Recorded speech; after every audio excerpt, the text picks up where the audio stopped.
हरे कृष्णा। हम लोग जीएसटी पढ़ रहे थे ना, लास्ट टर्न पे अपने ने जीएसटी स्टार्ट किया था। फुल फॉर्म आप लोग को पता ही था। क्या फुल फॉर्म था? गुड्स एंड सर्विस टैक्स, ये आपने बता ही दिया था। और दोनों पे लगता है, गुड्स पे भी लग रहा था और सर्विसेज पे भी। अच्छा, ओरिजिन बेस्ड टैक्सेशन था कि डेस्टिनेशन बेस्ड? Destination based. और पूरे इंडिया में लगता है कि कहीं पे नहीं लगता? पूरे इंडिया में लगता है। जेएंडके में लगता है? जेएंडके में लगता है। और टोटल लेगिस्लेशंस कितने थे? 5। कौन कौन से 5 थे? Central GST, state GST, integrated GST, UT GST and GST compensation to state act. और स्टेट के भी जो जीएसटी थे वो कितने थे? 31 एक्ट थे। 31 वो और 4 ये 35 हो गए थे टोटल। लेकिन घबराने की बात नहीं थी। पहले आप लोगों को दिल का दौरा आने वाला था, लेकिन बच गया था। क्यों? क्योंकि सब कुछ एक जैसा लिखा हुआ है। इसके अलावा जीएसटी के मैंने आपको फायदे भी बताए थे कि एक तो आईटीसी मिलता रहता है। अब वो आईटीसी कैसे मिलता है, आज की क्लास में सबसे पहले तो उसी पे अपने लोग चर्चा करते हैं कि किस तरीके से आईटीसी मिलता है, आईटीसी होता क्या है और उसका क्या पर्पस है। चलो देखते हैं। तो टॉपिक है basic concept and overview of GST. GST GST is a single unified tax. Single क्यों बोले? सिंगल और यूनिफाइड एक ही बात है। क्यों बोल रहे हैं सिंगल? 17 एक्ट को कंबाइन करके बना, इसलिए नहीं। सिंगल इसलिए बोल रहे हैं क्योंकि वही गुड्स पे भी लग रहा है, वही सर्विसेज पे भी लग रहा है। समझ रहे हैं? तो सीएसटी इज ए सिंगल और unified tax on every value add right from the manufacture to sale और कंजम्पशन ऑफ गुड्स और सर्विस। यानी अगर आप मैन्युफैक्चरिंग कर रहे हैं तो भी जीएसटी लगता है, अगर आप सेल कर रहे हैं तो भी जीएसटी, अगर आप गुड्स की बात कर रहे हैं तो भी जीएसटी, सर्विस की बात कर रहे हैं तो भी जीएसटी। यानी हर जगह जीएसटी है। चलो पहले मैं आपको एग्जाम्पल से समझाने की कोशिश करता हूं, फिर ये ऊपर की लाइन पढ़ाऊंगा। मैंने 3 पार्टीज ली हैं। एक है पार्टी ए जो होलसेलर है, पार्टी बी जो रिटेलर है, और पार्टी सी जो होलसेलर ने माल बेचा रिटेलर को, रिटेलर ने माल बेचा कंज्यूमर को। होलसेलर जब रिटेलर को माल बेचेगा तो बिल बनाएगा। तो ये बिल बनाया, टैक्स इनवॉइस बनाया ए ने। इनवॉइस समझते हैं? बिल जिसको आप बोल रहे हैं, टैक्स इनवॉइस बनाया। लेट्स से जो सामान इसने बेचा उसकी वैल्यू थी 1 लाख। ये सब हमने एज्यूम्ड फिगर लिखी है। जीएसटी का रेट मैंने एज्यूम किया 18%, तो जीएसटी हो गया 18,000। जब एक्चुअल बिल बनेगा तो उसमें जीएसटी नहीं लिखा होगा, एक्चुअल बिल में सीजीएसटी लिखा होगा @9%, 9,000। एसजीएसटी लिखा होगा @9%, 9,000। और अगर इंटर स्टेट सप्लाई होगी तो बिल में आईजीएसटी लिखा होगा। बट समझाने के लिए मैंने जीएसटी वर्ड का यूज किया। तो जीएसटी लगा 18,000, तो टोटल इनवॉइस वैल्यू हो गई 1,18,000। इसका मतलब यह है कि ये पार्टी बी पार्टी ए को 1,18,000 रुपए दे देगी। 1 लाख रुपए गुड्स के नाम के, 18,000 रुपए जीएसटी के नाम के। और पार्टी ए बी को क्या करेगी? गुड्स दे देगी। यस और नो? अब हम पार्टी ए की ही बात करते हैं। पार्टी ए की जेब में सर 1,18,000 रुपए आई।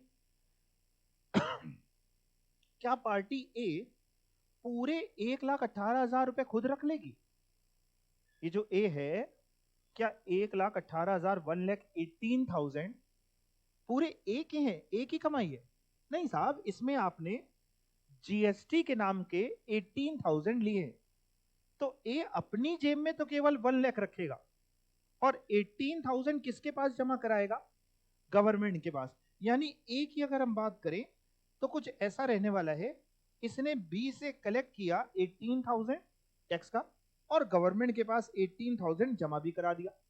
अगर मैं आपसे पूछता हूं कि जो ए है उसकी जेब में जीएसटी का कितना बर्डन पड़ा?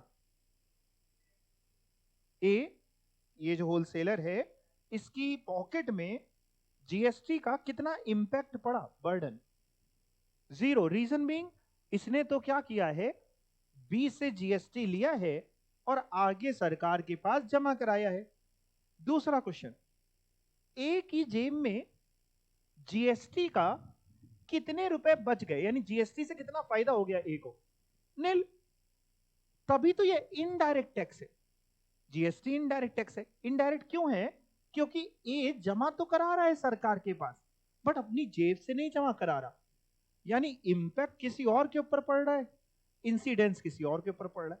जमा कोई और करा रहा है, बर्डन किसी और के ऊपर है। तो जमा ए ने कराया, लेकिन अभी बर्डन किसके ऊपर है? बी के ऊपर। यहां तक आप समझ गए? अब बी अपने यहां जब गुड्स लाया तो ये पे करके आया है 1,18,000। कितने रुपए पे करके आया? लेकिन गवर्नमेंट इससे कहती है कि बी तुम अपनी कॉस्ट 1,18,000 मत मानना, तुम अपनी कॉस्ट केवल 1 लाख मानना। बी कहता है अरे ये क्या बात हुई, हम दे के तो 1,18,000 आए हैं, 1 लाख भी दिया है, 18,000 भी दिया है, तो हमारी जेब से तो 1,18,000 गया है, और आप हमसे कह रहे हैं कि आप अपनी कॉस्ट 1,18,000 ना मान के 1 लाख मानना। गवर्नमेंट कहती है बी से कि हम तुमको ना 18,000 का आईटीसी दे देंगे। बी ने कहा ये क्या होता है? बी को समझाया गया कि बी देखो, तुमने ए से सामान खरीदा है, सामान खरीदा यानी इनवर्ड सप्लाई, जिस पे टैक्स लगा तो वो बन गया इनपुट टैक्स। खरीदा, इनपुट टैक्स, और इसका तुमको क्रेडिट दे देंगे, यानी उससे कहा गया तुम अपनी कॉस्ट केवल 1 लाख मानना। उसने कहा ठीक है मान लेते हैं 1 लाख की कॉस्ट, और लेट से उसने अपना खर्चा और प्रॉफिट जोड़ा और उसने सोचा हम 1,20,000 का ये सामान बेचेंगे, 20,000 का मुनाफा नाफा जोड़ा, भाई 1 लाख का तो ना बेचेंगे, हम भी कमाने के लिए बैठे हैं, तो हम 1,20,000 का बेचेंगे।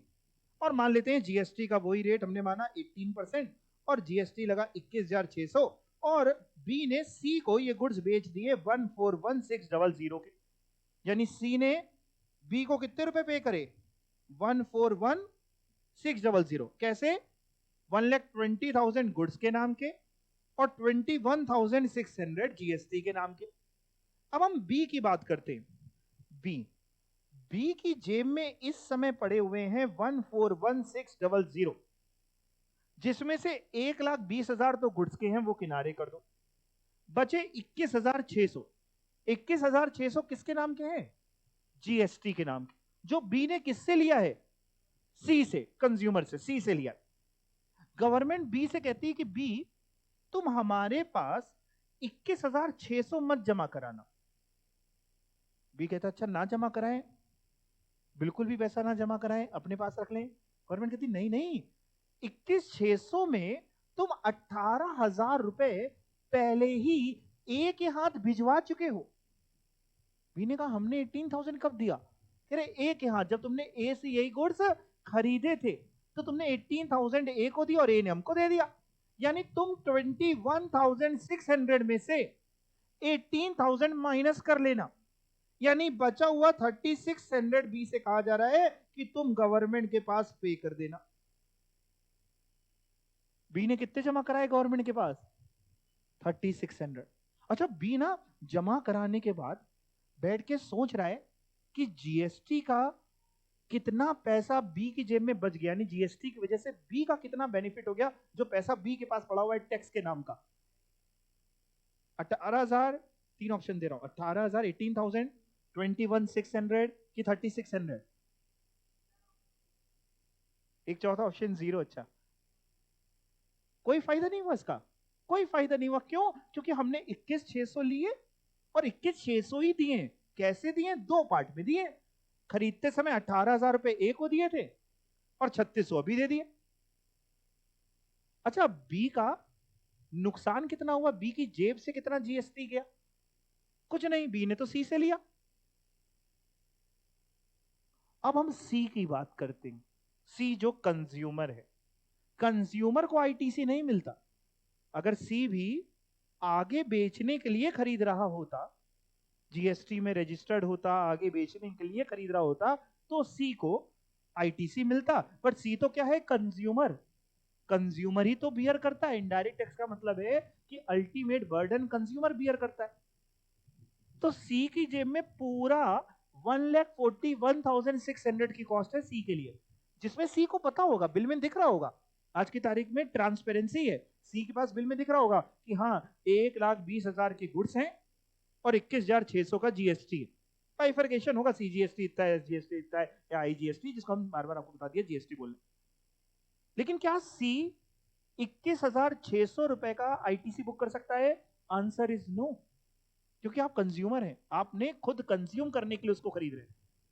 अगर बात समझने की कोशिश करें तो सी की जेब से गया है जीएसटी के नाम का 21,600, और पता है गवर्नमेंट को मिला कितना है? इस पूरी चेन में गवर्नमेंट के खाते में जो जमा हुआ है पैसा वो भी 21,600 जमा हुआ है।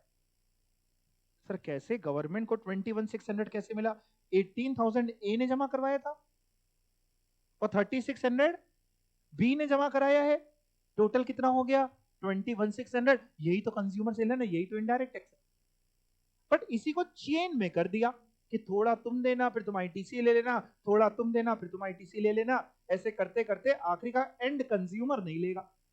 मतलब मैं ऐसा भी कर सकता था कि अपने इस ग्राफ को थोड़ा बड़ा बना देता कि लेट से ए ने बी को बेचा, बी ने सी को बेचा, सी ने डी को बेचा, डी ने ई को बेचा, ई ने एफ को बेचा, एफ ने जी को बेचा और जी कंज्यूमर है।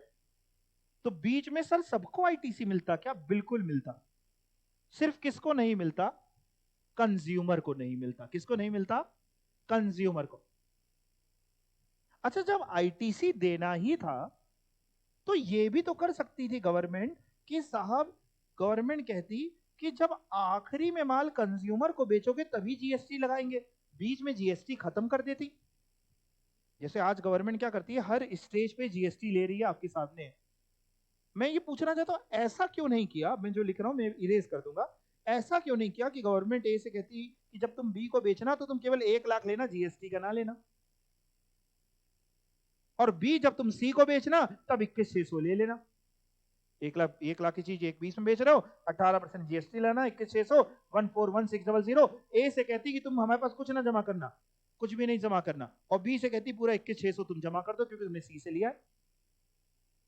ऐसे में भी तो गवर्नमेंट के पास 21,600 ही पहुंचते, चीजें आसान हो जाती।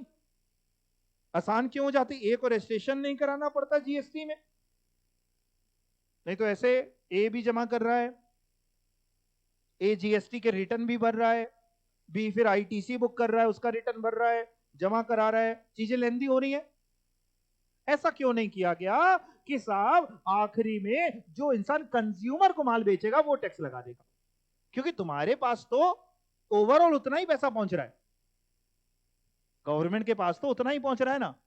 तो ऐसा क्यों नहीं किया? इसको चेन वाइज क्यों बनाया गया? चेन वाइज इसलिए बनाया गया कि ऐसे में चोरी होने की संभावना, टैक्स इवेजन होने की संभावना बहुत कम हो जाती है। चोरी नहीं हो पाएगी जल्दी। चोरी समझ रहे हैं? अभी जैसे अगर ये होता कि आखिरी में कह दिया था कि सिर्फ आखिरी में लगेगा, तो हो सकता है बी जब सी को माल बेचता तो 2 नंबर में बेच देता। 2 नंबर में तो समझते हैं, बिल ना काटता। लेकिन ऐसे जब चेन बन गई तो अब क्या होगा? अभी जैसे ये चेन तो आपको छोटी दिख रही है, एक्चुअल में तो चेन बड़ी होती है कि मैन्युफैक्चरर ने डिस्ट्रीब्यूटर को बेचा, डिस्ट्रीब्यूटर ने होलसेलर को बेचा, होलसेलर ने दूसरे होलसेलर को बेचा, फिर रिटेलर के पास गया, फिर ऐसे करके गया। चेन लंबी होती है, हर चेन पे हर स्टेप पे जीएसटी लग रहा है, और सामने वाला जो खरीदार है उसका आईटीसी बुक करता जा रहा है। अब अगर ऐसे में टैक्स की चोरी करनी है तो सभी को बेईमान होना पड़ेगा, क्योंकि अगर बीच में कोई एक भी ईमानदार है तो बाकी फंस जाएंगे। जैसे मतलब समझिएगा, मान लीजिए बी कह रहा है हम ईमानदार हैं, हम जो भी माल बेचेंगे वो 1 नंबर बेचेंगे, पक्का टैक्स इनवॉइस काटेंगे। लेकिन ए जब माल बेचता है बी को तो बिल नहीं देता, वो 2 नंबर में बेचता है। अब लेट से बी का कभी ऑडिट हुआ, जीएसटी डिपार्टमेंट ने चेक किया, तो बी की सेल दिखाई देगी क्योंकि वो सेल 1 नंबर में करता है। फिर बी से पूछा जाएगा खरीदा कहां से, परचेज कहां है तुम्हारी, बिल है नहीं तुम्हारे पास। भाई खरीदा होगा तभी तो बेचा होगा। तो बी बताएगा नहीं नहीं ये तो हमने हमने हमने ए से खरीदा था, ए ने बिल नहीं दिया, तो ए पकड़ा जाएगा। समझ पा रहे हैं? तो ऐसे में सिस्टम में एक फायदा तो ये है कि टैक्स इवेजन, इवेजन मतलब होता है चोरी, वो कम हो जाती है। दूसरा फायदा ये है कि गवर्नमेंट को टैक्स स्टेप बाय स्टेप मिलता जाता है। ऐसे नहीं तो आखिरी में डिले हो जाता कि जब कंज्यूमर को बिकेगा तब हम टैक्स लेंगे। क्लियर हो पा रहे हैं? पक्का ये होता है आईटीसी। अगर आईटीसी ना मिलता होता तो क्या होता सर? मतलब अगर गवर्नमेंट ने कहा होता बी से कि देखो भैया तुम ए को दे के आए हो 1,18,000, पूरी 1,18,000 तुम्हारी कॉस्ट है, कोई आईटीसी हम तुमको नहीं देंगे, तो क्या होता? बी कहता भाई मेरी कॉस्ट है 1,18,000 और लेट से 20,000 का उसको प्रॉफिट कमाना है, पहले भी 20,000 कमाया था ना, अभी 20,000, तो बी अब सी को बेचता 1,38,000 का, 1,18,000 में 20,000 जोड़ता 1,38, और फिर 1,38 के ऊपर 18% का जीएसटी लगाता, तो अपने आप ये चीज ऑटोमेटिकली क्या होती? और महंगी हो जाती। क्यों? क्यों साहब? क्योंकि साहब इस 1,38 में पहले भी टैक्स जुड़ा हुआ है जो बी ने ए को पे किया था, और फिर इस टैक्स के ऊपर टैक्स लग जाता। इस 1,38 में टैक्स भी तो जुड़ा है, 1,38 में टैक्स भी जुड़ा, टैक्स के ऊपर टैक्स लग जाता है। इसको कहते हैं cascading effect. Cascading effect means tax on tax. तो हमें टैक्स के ऊपर टैक्स नहीं लगाना, तो जीएसटी की वजह से कास्केडिंग इफेक्ट खत्म हो जाता है, टैक्स के ऊपर टैक्स नहीं लगता। क्यों? क्योंकि जो आप पीछे टैक्स पे करके आए खरीदी पे, परचेज पे, उसका हम आपको क्या दे देते हैं? आईटीसी। अल्टीमेटली अगर आप देखिए ध्यान से, तो ए ने बी को कितने का बेचा था? सिर्फ गुड्स की वैल्यू बताना, ए ने बी को कितने का बेचा था, और बी सी को कितने का बेच रहा है? हमको बस इतना था बी ने कितने रुपए उसमें ऐड करे सी को बेचते समय, टैक्स हटा के, वैल्यू एडिशन 20,000 का, इसको कहते हैं value addition. Value addition means profit या जो भी खर्चे जोड़े होंगे, this is value addition, value में जो जोड़ा 20,000 वैल्यू एडिशन। अल्टीमेटली सरकार कह रही है कि ये जो 20,000 का वैल्यू एडिशन है, हमें इसी में जीएसटी तुम जमा कर देना। अगर 20,000 का आप 18% निकालें तो 3600 आता है, 20,000 का आप चेक करना हो चेक कर सकते हैं, 18% निकालें 3600 आता है। बी गवर्नमेंट के पास कितने जमा करा रहा है? वही तो जमा करा रहा है, यानी टैक्स जो आगे वाला बंदा जमा करा रहा है वो पूरे 1,20 पे जमा ही नहीं करा रहा है, वो जमा करा रहा है केवल 20,000 के वैल्यू एडिशन पे। बट इसका सिस्टम ऐसे नहीं बनाया गया कि तुम 20,000 पे जीएसटी लगाओगे, सिस्टम बनाया गया कि लगेगा पूरे 1,20,000 पे, और पीछे जो तुम जमा करके आए उसका तुम आईटीसी बुक करो। हम ऐसे नहीं दिखा सकते इसको कि हमने 20,000 पे जीएसटी लगा दिया, फिर तो गलत हो जाएगा, है इनडायरेक्टली वो एडिशन पे ही, पर सिस्टम क्या है कि पीछे का तुमको क्या मिल जाएगा? आईटीसी। आईटीसी का फुल फॉर्म किसको मिलेगा, बायर को कि सेलर को? क्योंकि सास भी तो कभी बहू थी, कुछ बायर करे कुछ सेलर करे, दोनों आपने खरीदा भी होगा और आगे बेच भी रहे होंगे। किसको नहीं मिलेगा आईटीसी? कस्टमर। जैसे आप लेट से आप गए और आपने एक पार्ले जी का बिस्किट खरीद लिया, उसमें लिखा है एमआरपी 5 रुपीज। आपने कभी प्रोडक्ट में गौर किया होगा, ब्रैकेट में लिखा होता है इंक्लूसिव ऑफ ऑल टैक्सेस, यानी उस 5 रुपए में जीएसटी जुड़ा है। मान लेते हैं थोड़ी देर के लिए कि 1 रुपए का जीएसटी है, मोटा मोटा ऐसे मान लेते हैं, यानी आपने 4 रुपए पार्ले जी के दिए, 1 रुपए टैक्स के दिए। क्या इस 1 रुपए का टैक्स का आपको कोई बेनिफिट मिलने वाला है? नहीं साहब, आप पार्ले जी डिबो डिबो के खा रहे हैं, आप कंज्यूमर है, यानी आपकी कॉस्ट है 5। हाँ, वो दुकानदार 4 अपने पास रखेगा और 1 जमा कराएगा, अगर कोई आईटीसी पड़ा होगा तो माइनस करके बचा हुआ जमा कराएगा। क्लियर हो पा रहा है? अब आप ऊपर वाली लाइनें भी पढ़ेंगे तो शायद समझ में आ जाएगी आपको, फिर से पढ़िएगा एक बार। GST is a single unified tax on every value add, हर एक वैल्यू एड पे। क्यों वैल्यू एडिशन पे? क्योंकि पीछे वाले का आपको हम आईटीसी दे रहे हैं, तो अल्टीमेटली जितनी वैल्यू ऐड हुई है सरकार आपसे उतने पे ही जीएसटी और मांग रही है। कहां से लगता है sir? Right from the manufacture, यानी सर अब मैन्युफैक्चर के ऊपर एक्साइज नहीं लगा रहे, हम ऐसा नहीं कर रहे कि मैन्युफैक्चर से कह रहे तुम एक्साइज ड्यूटी लगाओ, जो माल बेच रहा है उससे कह रहे तुम वैट लगाओ, नहीं, तुम मैन्युफैक्चरर हो तो भी जीएसटी, तुम माल बेचते हो तो भी जीएसटी, तुम सर्विस प्रोवाइडर हो तो भी GST, right from the manufacture to sale और कंजम्पशन ऑफ गुड्स और services. GST also does away with cascading effects of taxation. Cascading effect को अंडरलाइन करके लिख लो। कास्केडिंग इफेक्ट का मतलब that is tax on tax, tax on tax, tax के ऊपर टैक्स। डज अवे विथ मतलब खत्म करता है, कास्केडिंग इफेक्ट को हटाता है, क्योंकि अगर कास्केडिंग इफेक्ट होगा तो चीजें महंगी होंगी। जो पहले हुआ करता था कि हर जगह आईटीसी नहीं मिलता था, तो साहब जब हमें आईटीसी नहीं मिला तो जो टैक्स हम पे करके आए वो मेरी कॉस्ट का पार्ट हो गया, और फिर तो हम उसमें भी जोड़ करके फिर प्रॉफिट जोड़ेंगे अगर हमें आईटीसी नहीं मिल रहा। भाई व्यापारी जो है कुछ भी अपनी जेब से नहीं देता, व्यापारी तो अल्टीमेटली कंज्यूमर से लेता है। अगर हमें ये पेन 5 रुपए का पड़ रहा होगा, हमें 2 रुपए मुनाफा कमाना होगा तो 7 रुपए का बेचेंगे। पड़ी 7 कर रहा है, 2 का मुनाफा कमाना है तो 9 का बेचेंगे। लेट से हमने कहीं से पेन खरीदा 5 का, 1 रुपए टैक्स लगा, 6 रुपए हो गए। अगर गवर्नमेंट हमको आईटीसी नहीं देगी तो हम कॉस्ट मानेंगे कि 6 है मेरी, और 2 रुपए का टैक्स लगा बेचते समय तो 8 का बेचेंगे। और अगर गवर्नमेंट आईटीसी देगी तो भले ही हमने 6 पे किया है, लेकिन हम कॉस्ट मानेंगे 5, और 5 में 2 का मुनाफा जोड़ेंगे, 7 का बेचेंगे। समझ पा रहे हैं आप मेरी बात को? क्योंकि पीछे का हमें आईटीसी मिल रहा है। तो आईटीसी की वजह से टैक्सेशन जो है, टैक्स के ऊपर टैक्स नहीं लग रहा है, और आपको एक कॉम्प्रिहेंसिव यानी डिटेल्ड एंड कंटिन्यूअस चेन मिलती जाएगी टैक्स क्रेडिट की। और टैक्स गवर्नमेंट क्या कर रही है, यानी only value add at every stage, उसी को टैक्स कर रही है। तो सर हम एग्जाम में ऐसे भी लिख के दिखा सकते हैं कि केवल 20,000 पे 18% जीएसटी जमा करना है? नहीं बेटा, एग्जाम में ऐसे नहीं लिख सकते, लिखना तो पूरा ही पड़ता है, और पीछे वाले का आईटीसी मिलता है। फाइनल टैक्स कौन बॉर्न कर रहा है, कौन बियर कर रहा है? And consumer. तो आप देख सकते हैं ए ने अपनी जेब से कुछ भी नहीं दिया है। क्यों सर? ए ने तो 18,000 जमा किए, ए ने अपनी जेब से कुछ क्यों नहीं दिया? बोलो बोलो, ए ने अपनी जेब से कुछ क्यों नहीं दिया? क्योंकि उसने बी से लिया था, उसने बी से लिया था। बी ने अपनी जेब से कुछ भी क्यों नहीं दिया? क्योंकि उसने सी से लिया, पीछे आईटीसी था उसके पास, वो माइनस किया, तो ना उसके पास कुछ बचा ना कुछ दिया। बच भी तो नहीं सकता, ऐसा तो है ना कि जीएसटी के नाम के मिस्टर बी अमीर बन जाए। जीएसटी के नाम से पैसा लेके आप अपनी जेब में तो रख नहीं सकते ना, तो ना आपने कुछ रखा ना आपको कुछ मिला।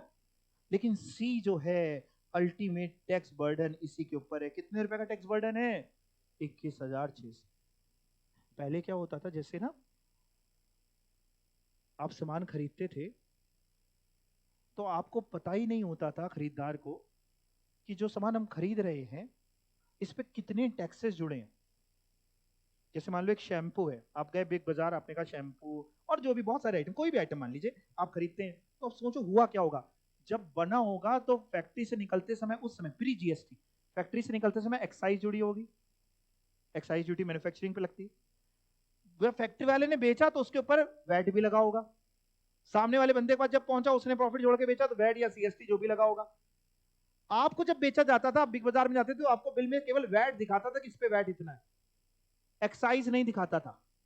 आपको पता ही नहीं होता था कि आप जो सामान खरीदे, आप खरीदे मान लीजिए 500 का शैम्पू, तो आपको पता ही नहीं कि इस 500 में टैक्स कितना है।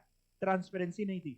अब क्या है साहब, अब आप खरीदेंगे ना तो बिल में सब दिखेगा कि भैया जो तुमने 500 का शैम्पू खरीदा है इसमें 150 तो सरकार ने टैक्स के लिए, right from the stage of manufacturing to till date. तभी क्या हुआ, जब जीएसटी आया तो बहुत से लोगों को लगा यार टैक्स बढ़ गया है। बढ़ा कुछ नहीं है, पहले से बल्कि को कमी हुआ हो। लेकिन अंतर क्या, पहले आपको दिखता नहीं था, अब वो चीज आपको दिखने लगी। तो ये अच्छी बात है कि खराब बात है? अच्छी बात। सामने वाले को पता तो हो कि हम जो खरीद रहे हैं इसमें टैक्स का पोर्शन कितना है, हम जो खरीद करके आ रहे हैं उसमें हम टैक्स पे कितना कर रहे हैं, हम लोग को पता ही नहीं रहता था ये। समझ रहे हैं बात को? ओके जी सर। इसी में पहला पॉइंट यानी आपने ये लिखा है, there is no tax incidence on any interim party. Incidence मतलब बर्डन, इंट्रीम पार्टी मतलब कंज्यूमर को छोड़ के बीच के जो भी, उनके ऊपर कोई बर्डन नहीं पड़ा, क्योंकि वो तो सामने से लेके जमा करा रहे हैं ना। आपके ऊपर खुद की जेब में कैसा burden? That is neither wholesaler की जेब में ना ही रिटेलर की जेब में। क्यों नहीं पड़ा burden? The reason is simple कि tax that each of them have paid, जो उन्होंने पे किया है, can be set off against their respective output tax liability. Sir क्या आउटपुट टैक्स लायबिलिटी? क्या देखो, बेचते समय जो टैक्स लगा, बेचा तो आउटपुट गया, खरीदा तो इनपुट। बेचते समय जो टैक्स लगा वो आउटपुट टैक्स, आउटपुट टैक्स की लायबिलिटी। खरीदते समय जो इनपुट टैक्स लगा उसका क्रेडिट मिल जाता है। जैसे बी के केस में आप समझिए, बी के लिए आउटपुट टैक्स था 21,600 बी के लिए, बी ने माल बेचा था सी को, और आईटीसी था 18,000, तो उसको 21,600 नहीं जमा कराना था। आउटपुट टैक्स में से इनपुट टैक्स क्रेडिट माइनस किया, तब उसकी लायबिलिटी आई कि तुम्हें 3600 जमा कराना है। दैट इज आउटपुट टैक्स से सेट ऑफ कर लेते हैं किसको? इनपुट टैक्स क्रेडिट को। सेट ऑफ मतलब माइनस कर लेते हैं, आउटपुट टैक्स लायबिलिटी में से आईटीसी माइनस करते हैं, फिर जो बचता है वो जमा करा देते हैं। और फाइनल इंसिडेंस कौन झेल रहा है बेटा? And consumer. तो ये एक छोटा सा हमने जानबूझ करके आपको इसलिए समझाया कि आईटीसी के बारे में थोड़ा सा ज्ञान होगा तो जीएसटी पढ़ने में मजा आएगी आपको। बाकी आईटीसी आगे आएगा, पूरा आएगा या आगे टॉपिक आएगा, लेकिन एक थोड़ा समरी अभी चल रही थी। क्लियर हो गया? पक्का? चलें आगे। ओके, अब आता है जीएसटी का मॉडल। देखिए साहब, आप सब जानते हैं, मैंने आपको लास्ट टर्म पे भी समझाया था कि दो तरीके की सप्लाई होती है। सर दो तरीके की सप्लाई कौन सी समझाई थी आपने? एक होती है intra state supply. Intra state supply का मतलब होता है विद इन स्टेट। क्या मतलब होता है इसका? With in state. और एक होती है inter state supply. Inter state supply का मतलब फिर क्या होगा? हाँ, वन स्टेट टू अनदर या आउटसाइड स्टेट लिखने चलेगा। अगर इंट्रा स्टेट सप्लाई होती है तो बिल में लगता है CGST एज वेल एज, और अगर इंटर स्टेट सप्लाई होती है तो बिल में लगता है, आपको पता है IGST का अपना कोई रेट है ही नहीं। क्या मतलब सर? IGST कहता है कि जितना CGST और SGST लगता है दोनों को जोड़ के हम लगेंगे। मतलब अगर उसी प्रोडक्ट को विद इन स्टेट बेचा होता तो अगर मान लो 5% CGST लगता, 5% SGST लगता, तो IGST कितना लगेगा? 10%। दोनों अगर मान लो 6% लगते, 12%। तो अगर विद इन स्टेट बेच रहे हैं CGST SGST, एक स्टेट से दूसरे स्टेट में बेच रहे हैं IGST। अच्छा ऐसा भी तो हो सकता है, इधर देखना, एक स्टेट से, ST फॉर स्टेट, एक स्टेट से आपने दूसरी यूटी में बेचा, यूनियन टेरिटरी है ना, जानते, या यूटी से एसटी में बेचा, यस और नो? जैसे मान लीजिए अंडमान एंड निकोबार आइलैंड से आपने गुड्स बेचे गोवा में, तो अंडमान निकोबार आइलैंड यूटी हो गया, गोवा स्टेट हो गया। तो सर इस सप्लाई को हम इंटर बोलें कि इंट्रा बोलें? क्या लगता है आपको? ये इंटर है। कौन सी है ये? इंटर। इंट्रा तो क्या होगी? जो विद इन स्टेट होगी। मतलब ऐसे केस में सर बिल में क्या लगेगा?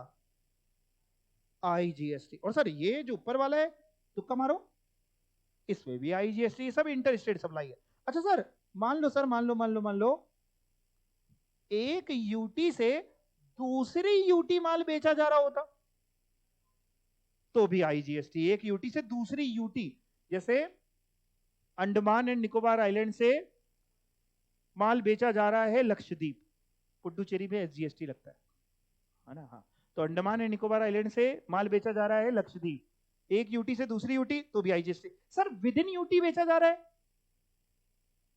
विद इन यूटी मतलब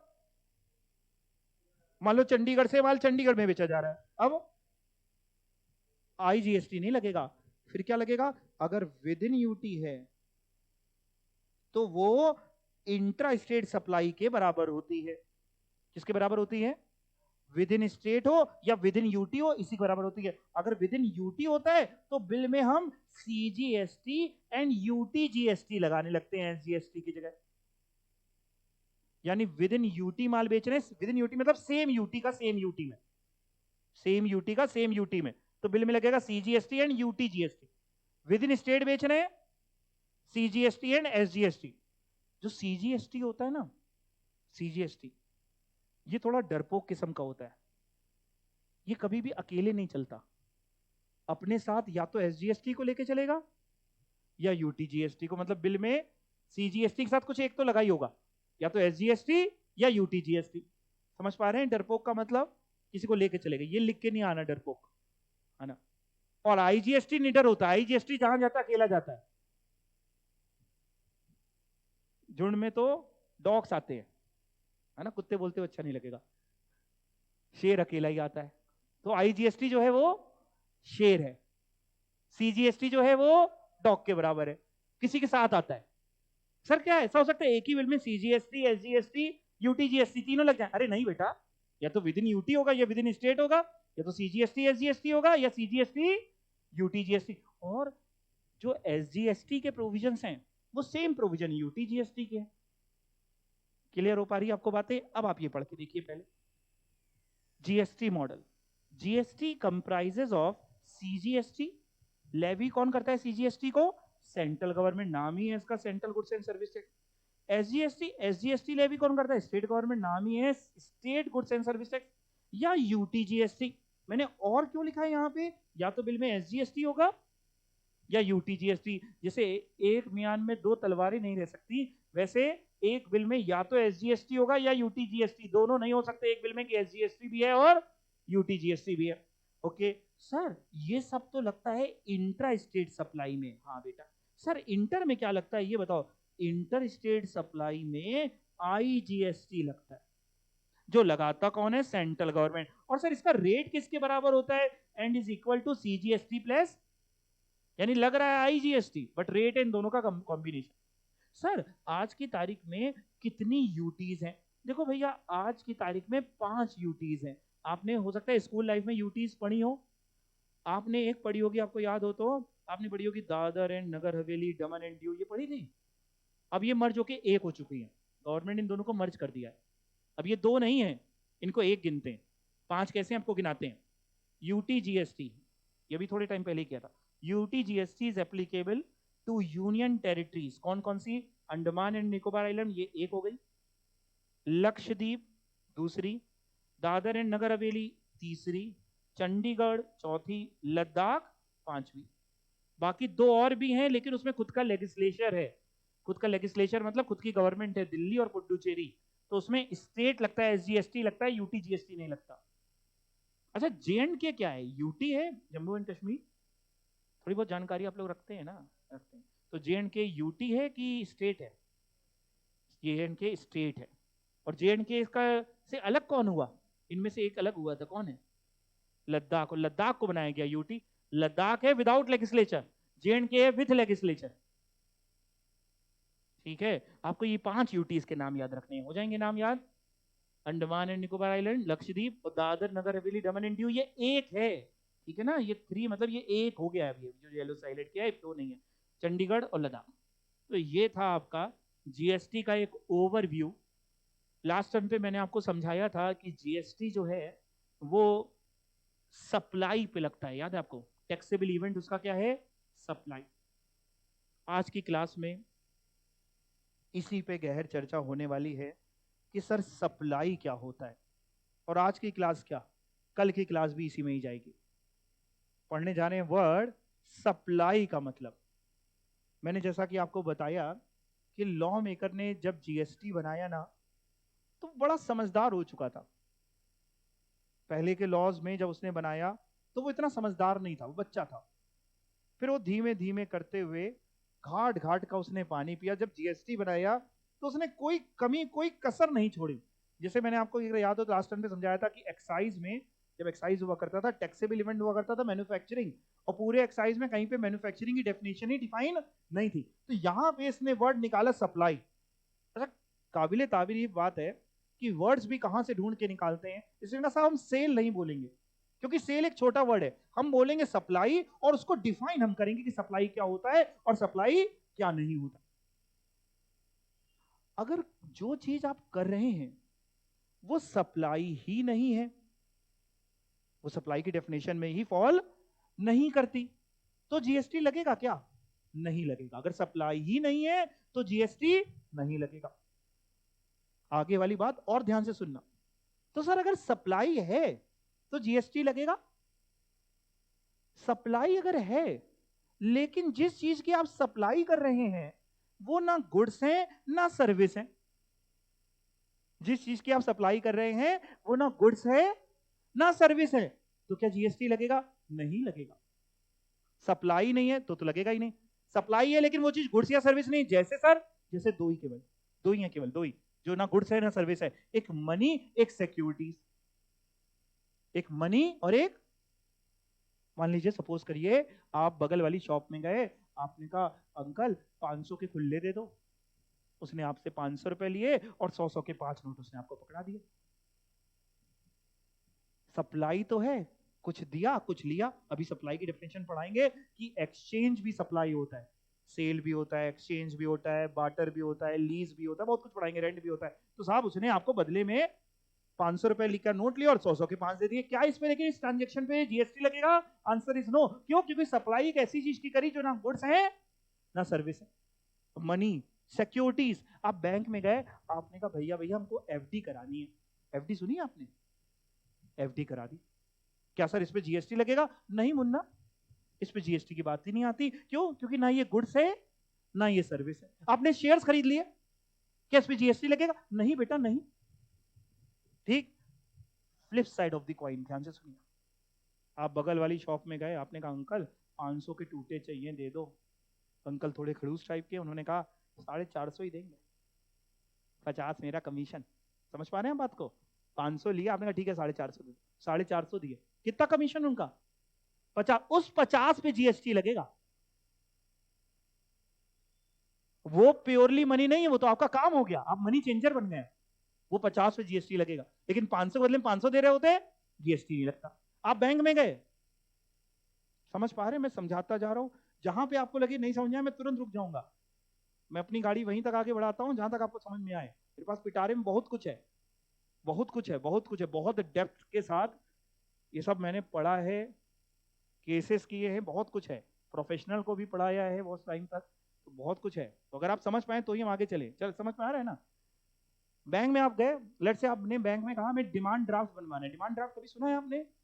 डीडी बनता है डिमांड ड्राफ्ट, बैंक का बन जाएगा।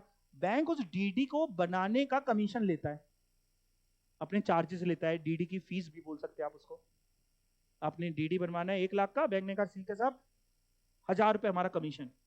उस 1000 के कमीशन पे जीएसटी लगता है। लेकिन समझ पा रहे हैं? आपने सेविंग अकाउंट खुलवाया, खुलवाया कभी? होगा आपका, होगा ना? हाँ, पासवर्ड अगर हमको बता देना। चलो, तो नहीं बताना, चलो। सेविंग अकाउंट खुला, आप जो पैसा जमा करते हैं या पैसा निकालते हैं, क्या उस पर जीएसटी लगता है? नहीं लगता। आपके पास 5000 रुपए सरप्लस थे, आपने जमा कर दिए कि जुड़ जुड़ जाएंगे भैया, जब जरूरत है तो निकाल लिया। लेकिन आजकल क्या है, बैंक्स टाइम टू टाइम बहुत सारे चार्जेस लगाते हैं। आपने कभी गौर किया हो बैंक स्टेटमेंट में या पासबुक में एसएमएस चार्जेस? तुम हमारे पास आए ये चार्जेस, तो SMS charges, debit card charges, है ना, अलग अलग चार्जेस। वो जो बैंक चार्जेस लगा रहा है वो जीएसटी लग रहा है, जीएसटी लगा के लगा रहा है। मान लो 100 के चार्जेस हैं, 18% उस पर जीएसटी, तो 118 कटेंगे आपके अकाउंट से, उस पर जीएसटी है। समझ पा रहे हैं बात को? तो मैंने क्या समझाया, बैक टू ओरिजिनल। पहली चीज, अगर कोई चीज जो आप कर रहे हैं वो सप्लाई ही नहीं है तो जीएसटी नहीं लगता। दूसरा, सप्लाई है लेकिन वो सप्लाई गुड्स या सर्विस की नहीं है तो भी जीएसटी नहीं लगता। तीसरा, सर सप्लाई है और जो चीज हम कर रहे हैं वो गुड्स या सर्विस है या दोनों है, तो क्या जीएसटी लगेगा ही लगेगा? कि अभी भी कोई ऐसा रास्ता है जिससे हम बच के निकल सकते हैं, जीएसटी ना लगे? क्या लगता है कि सप्लाई है, गुड्स और सर्विस है, क्या जीएसटी लगेगा ही लगेगा? Answer is no. हो सकता है गवर्नमेंट ने उसको एग्जेम्प्ट कर रखा। मिल्क, फ्रेश मिल्क, जीएसटी नहीं लगता। खुला आटा खरीद रहे, जीएसटी नहीं लगता। खुला आटा पैकेट आटे में लगता है। सर गुड्स तो थे वो, सप्लाई भी हुआ, बिका, हमने खरीदा, सप्लाई की डेफिनेशन भी आ रहा है, गुड्स भी है, जीएसटी नहीं लग रहा, गवर्नमेंट ने एग्जाम किया हुआ है। 3 चीजें सीखी अभी तक, चाह रहे दिमाग में? सप्लाई नहीं है तो जीएसटी नहीं, सप्लाई है लेकिन वो चीज गुड्स या सर्विस नहीं है, जीएसटी नहीं। सप्लाई है, गुड्स और सर्विस भी है लेकिन एग्जेम्प्ट है, जीएसटी नहीं। चौथा, सप्लाई है, जो चीज हम कर रहे हैं वो गुड्स और सर्विस भी है लेकिन एग्जेम्प्ट भी नहीं है। सप्लाई भी है, गुड्स और सर्विस भी है और एग्जेम्प्ट भी नहीं है, जीएसटी लगेगा? कि अभी भी कोई चांस है जहां से बच के निकल सके? हो सकता है आप छोटे व्यापारी हो, उस थ्रेशोल्ड लिमिट में ना आते हो जो लास्ट टाइम पे आपको पढ़ाई थी कि रजिस्ट्रेशन करने के लिए छोटे व्यापारियों को छोड़ दिया जाता है, 40 लाख, 20 लाख, 10 लाख। आगे पढ़ाऊंगा आपको रजिस्ट्रेशन वाला। तो हो सकता है आप व्यापारी हैं, आप जीएसटी के दायरे में क्यों नहीं आते, आप सप्लाई भी कर रहे हैं, आप गुड्स या सर्विस भी बेच रहे हैं, एग्जेम्प्ट भी नहीं है, लेकिन आप छोटे व्यापारी हैं। मान लो जैसे कोई कोचिंग क्लास प्रोवाइड करता है, आपको पढ़ाऊंगा, जो सर्विस प्रोवाइडर होते हैं उनके लिए 20 लाख की लिमिट होती है, 20 लाख के ऊपर अगर आपका टर्नओवर है तो रजिस्ट्रेशन कराना पड़ता है। ये सब पढ़ाऊंगा आपको आगे। तो मान लो कोई कोचिंग क्लासेस खोल के बैठा है, फीस लेता है, लेकिन उसका पूरे साल में फीस आती है मान लो 5-10 लाख, 15 लाख, 20 लाख से कम। तो साहब सप्लाई तो कर रहा है, सर्विस की सप्लाई कर रहा है, कोचिंग क्लासेस दे रहा है, एग्जाम भी नहीं है कहीं पे, तब भी जीएसटी नहीं लगेगा। रजिस्ट्रेशन कराने की इसको जरूरत नहीं थी, इसने रजिस्ट्रेशन नहीं करा रखा, बच के निकल सकता है। समझ पा रहे हैं? इसलिए मैंने ये समझाया। नहीं तो आमतौर पे बच्चे क्या समझते, बच्चे समझते सप्लाई हो गया तो जीएसटी लगी जाएगा, ऐसा कुछ नहीं है। तो बताओ सप्लाई पढ़ना चाहिए कि नहीं पढ़ना चाहिए? पढ़ना तो चाहिए। सप्लाई क्या होता है, क्या नहीं होता है, और बहुत ध्यान से समझें। Supply is the point of taxation या जिसको आप टैक्सेबल इवेंट भी बोलते हैं। मैंने लास्ट रन पे आपको टैक्सेबल इवेंट का मतलब समझाया था। टैक्सेबल इवेंट वो इवेंट होता है जिस इवेंट पे टैक्स लाइबिलिटी अट्रैक्ट हो जाती है। आपने कुछ ऐसा कर दिया कि अट्रैक्ट हो गया। जैसे मान लीजिए जब आप स्कूल में थे तो अक्सर आपने देखा होगा कि कई बार लड़कों में आपस में तनातनी हो जाती थी, लड़ाई हो जाती थी। होता था कभी, है ना? मान लो दो लड़कों में लड़ाई हो गई, एक ने दूसरे को घूसा मार दिया। लड़कियों में तो आमतौर पे नहीं होती थी, बड़ी सोफिस्टिकेटेड रहती थी, है ना? एक ने दूसरे को घूसा मार दिया। अब दूसरा मारने जा ही रहा था, लेकिन उतनी देर में मैडम आ गई, सर आ गए, टीचर आ गया, तो वो रुक जाता है। वो तुमसे क्या कहता है दूसरे वाले बंदे से? हाँ देखो आपको बताया बाहर मिलो। हाँ मतलब हाँ, अरे सुना है, हम सब स्कूल लाइफ से आए हैं कि नहीं? बाहर मिलो। अब बाहर मिलने का मतलब समझो, वो आपका बाहर इंतजार करेगा। हो सकता है उसने 4-5 गुंडे भी बुला के रखे हों कि आज आना, आज मैटर हो गया है ना? इमली के पेड़ के पीछे मान लो उनको खड़ा करके रखा है। अब वो जब दूसरा बंदा बाहर जाएगा तो उसका कलेक्शन हो जाएगा, उसको पकड़ लिया जाएगा और पकड़ के प्रसाद दिया जाएगा। क्यों दिया जा रहा है? कारण क्या था? ऐसा क्या करके आया कि वो ये भुगत रहा है? वो जो कर्म करके आया था, क्या कर्म थे? घूसा मार के आया था। वो इवेंट अट्रैक्ट कर दिया, किसका कलेक्शन हो रहा है? This is taxable event. Example coat ना करिएगा। तो टैक्सेबल इवेंट वो इवेंट है जहां पे टैक्स लाइबिलिटी अट्रैक्ट होती है। अगर अट्रैक्ट होगी तभी तो कलेक्शन होगा, तभी तो जीएसटी जमा कराने की बात होगी। अगर हमने जो चीज करी है वहां टैक्सेबल इवेंट ही नहीं अट्रैक्ट हुआ तो कहेगा जीएसटी। क्लियर हुआ? तो टैक्सेबल इवेंट बोल सकते हैं, पीओटी बोल सकते हैं, पॉइंट ऑफ टैक्सेशन, कुछ भी बोल सकते हैं। दोनों का मतलब एक ही होता है। सप्लाई हमारे जीएसटी में टैक्सेबल इवेंट है। सर सप्लाई की अगर बात करते हैं तो पहले कुछ बेसिक चीजें समझो। सप्लाई जो होनी चाहिए वो गुड्स या सर्विस की होनी चाहिए, तभी जीएसटी की बात आएगी। यानी जो चीज अगर आपने सप्लाई करी, अगर ना वो गुड्स है ना ही वो सर्विस है, तो भी सप्लाई की बात मतलब जीएसटी की बात नहीं आएगी। जैसे कि anything which is not goods और services that is money and security, यही दो ही हैं, मनी एंड सिक्योरिटी, जो ना गुड्स है ना सर्विस है। बाकी सारी चीजें या तो गुड्स होंगी या सर्विस होती है। दो ही हैं, कौन सी दो? Money and securities. तो मनी एंड सिक्योरिटी ना गुड्स होती है ना सर्विस होती है, तो यानी ये तो सप्लाई कभी हो ही नहीं सकता साहब। सप्लाई नहीं हो सकता मतलब इसमें जीएसटी लग ही नहीं सकता। क्लियर हुआ? सर गुड्स क्या होते हैं? जितनी भी मूवेबल प्रॉपर्टीज हैं, जो मूवेबल हैं वो गुड्स हैं, तो जो इमूवेबल हैं वो गुड्स नहीं है, तो फिर वो क्या होंगी? सर्विसेज। दो ही हैं, गुड्स और सर्विसेज।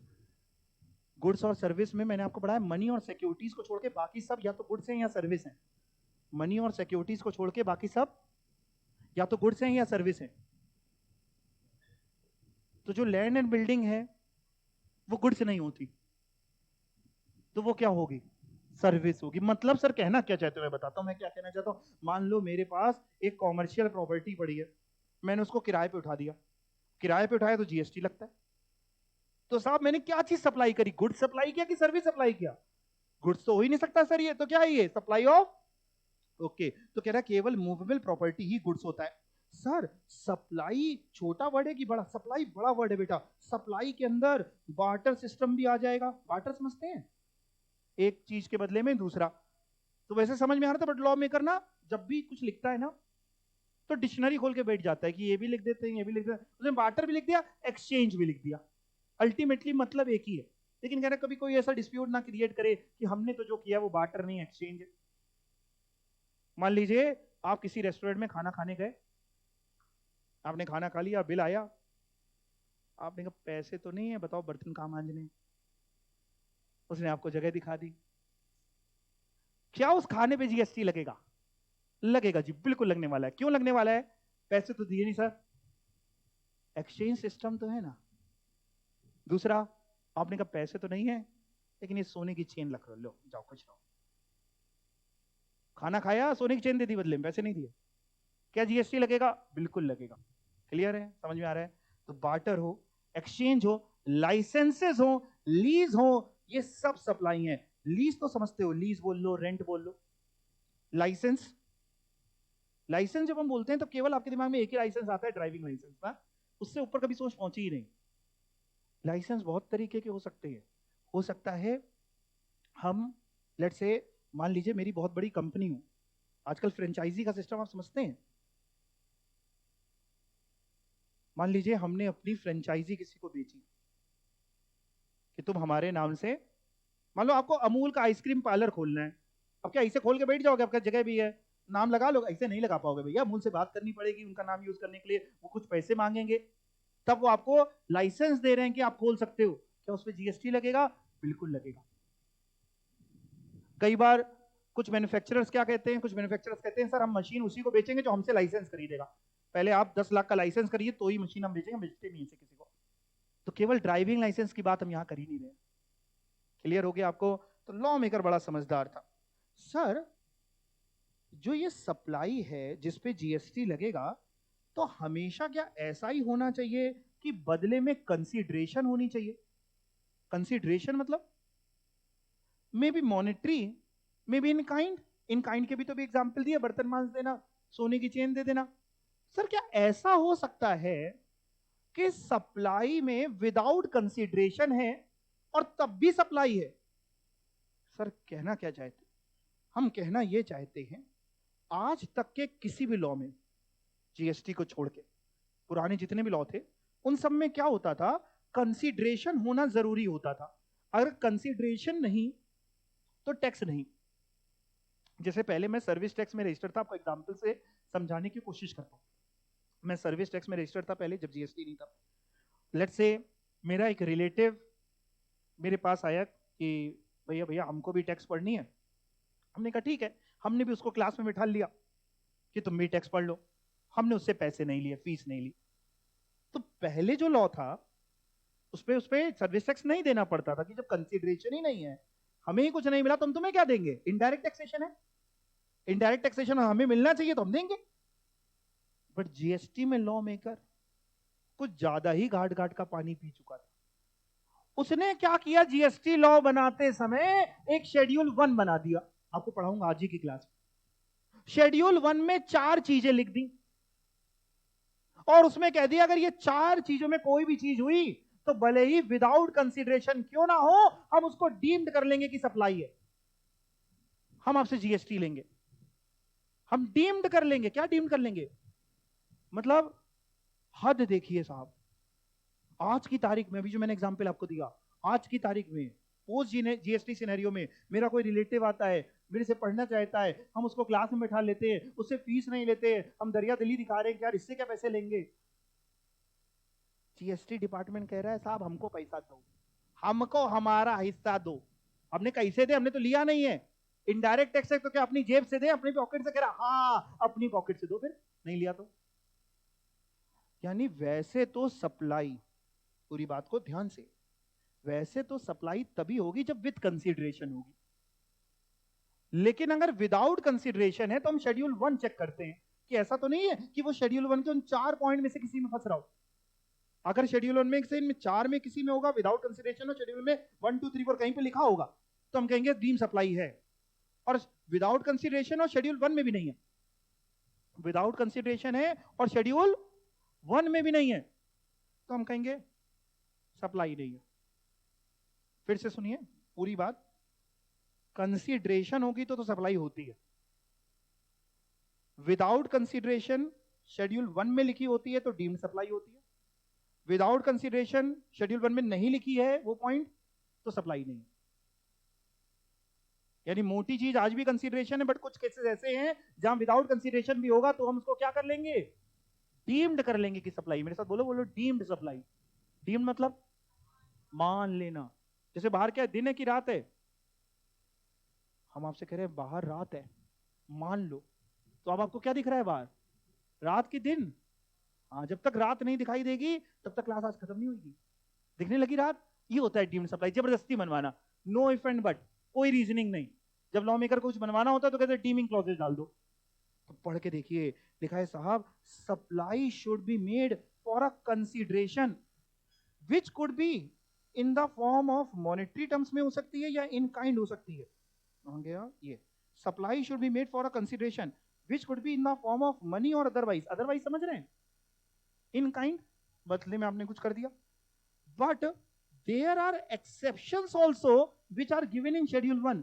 क्या मतलब? कह रहा सर वैसे तो फॉर कंसिडरेशन होगी तो ही सप्लाई होती है, बट साहब शेड्यूल 1 में कुछ एक्सेप्शन दिए हैं जहां पे शेड्यूल 1 कहता है कि साहब अगर विदाउट कंसिडरेशन भी होगी तो भी हम इनको डीम्ड कर लेंगे कि वो सप्लाई है। इतनी बात आप समझ गए? अच्छा, आमतौर पे सप्लाई में होता क्या है, एक सप्लायर होता है, एक रिसिपिएंट होता है। सप्लायर सप्लाई करता है, रिसिपिएंट सप्लाई लेता है, रिसिपिएंट इसको पैसे देता है। जैसे आज की क्लास में आपने एग्जाम्पल में भी देखा, ए ने बी को सप्लाई किया, बी ने सी को, तो ए और बी की अगर बात करें तो ए सप्लायर था, बी रिसिपिएंट था। ए ने बी को गुड्स दिए, बी ने सी ए को पैसे दिए। ए ने बी को गुड्स दिए और बी ने ए को पैसे दिए। बी और सी की बात करें तो बी और सी के केस में बी सप्लायर बन गया था और सी रेसिपिएंट बन गया था। बी ने सी को गुड्स दिए और सी ने बी को पैसे दिए। क्या जरूरी है सर कि हमेशा जो कंसिडरेशन पास हो, मूव हो, वो रेसिपिएंट ही सप्लायर को दे? कहना क्या चाहते हो बेटा? सर मान लीजिए हम लोग, आप लोग मान लीजिए अपने मम्मी पापा के साथ मार्केट में गए। आपने कहा पापा पापा आइसक्रीम खानी है। पापा ने कहा ठीक है। आपने पसंद करी, पापा ये चॉकलेट वाली चाहिए। आपने चॉकलेट वाली आइसक्रीम ली। आप अपना किनारे हो गए, पापा समझे हमें तो आइसक्रीम मिल गई, पैसे पापा ने दिए। सवाल आता है क्या इस पे जीएसटी लगेगा? देखा जाए आइसक्रीम बेचने वाला सप्लायर है, खाने वाले आप रेसिपिएंट हैं, बट कंसिडरेशन आपने तो दी नहीं है। कंसिडरेशन दे रहे हैं पापा, थर्ड पार्टी, जिनका आइसक्रीम से कोई लेना देना ही नहीं, वो नहीं खा रहे। तो क्या जरूरी है कि पैसा रेसिपिएंट नहीं दिया हो? ऐसा कुछ जरूरी नहीं है। यानी कंसिडरेशन में भी रेसिपिएंट के थ्रू पास हुई हो या मे बी थर्ड पार्टी से पास हुई हो। समझ पा रहे हैं कि नहीं? जैसे मान लीजिए सपोज करिए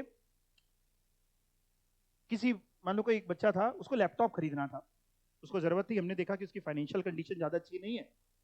हमने लेट से एचपी के शोरूम में बात करी कि एक ऐसा ऐसा लैपटॉप चाहिए, कितने का है?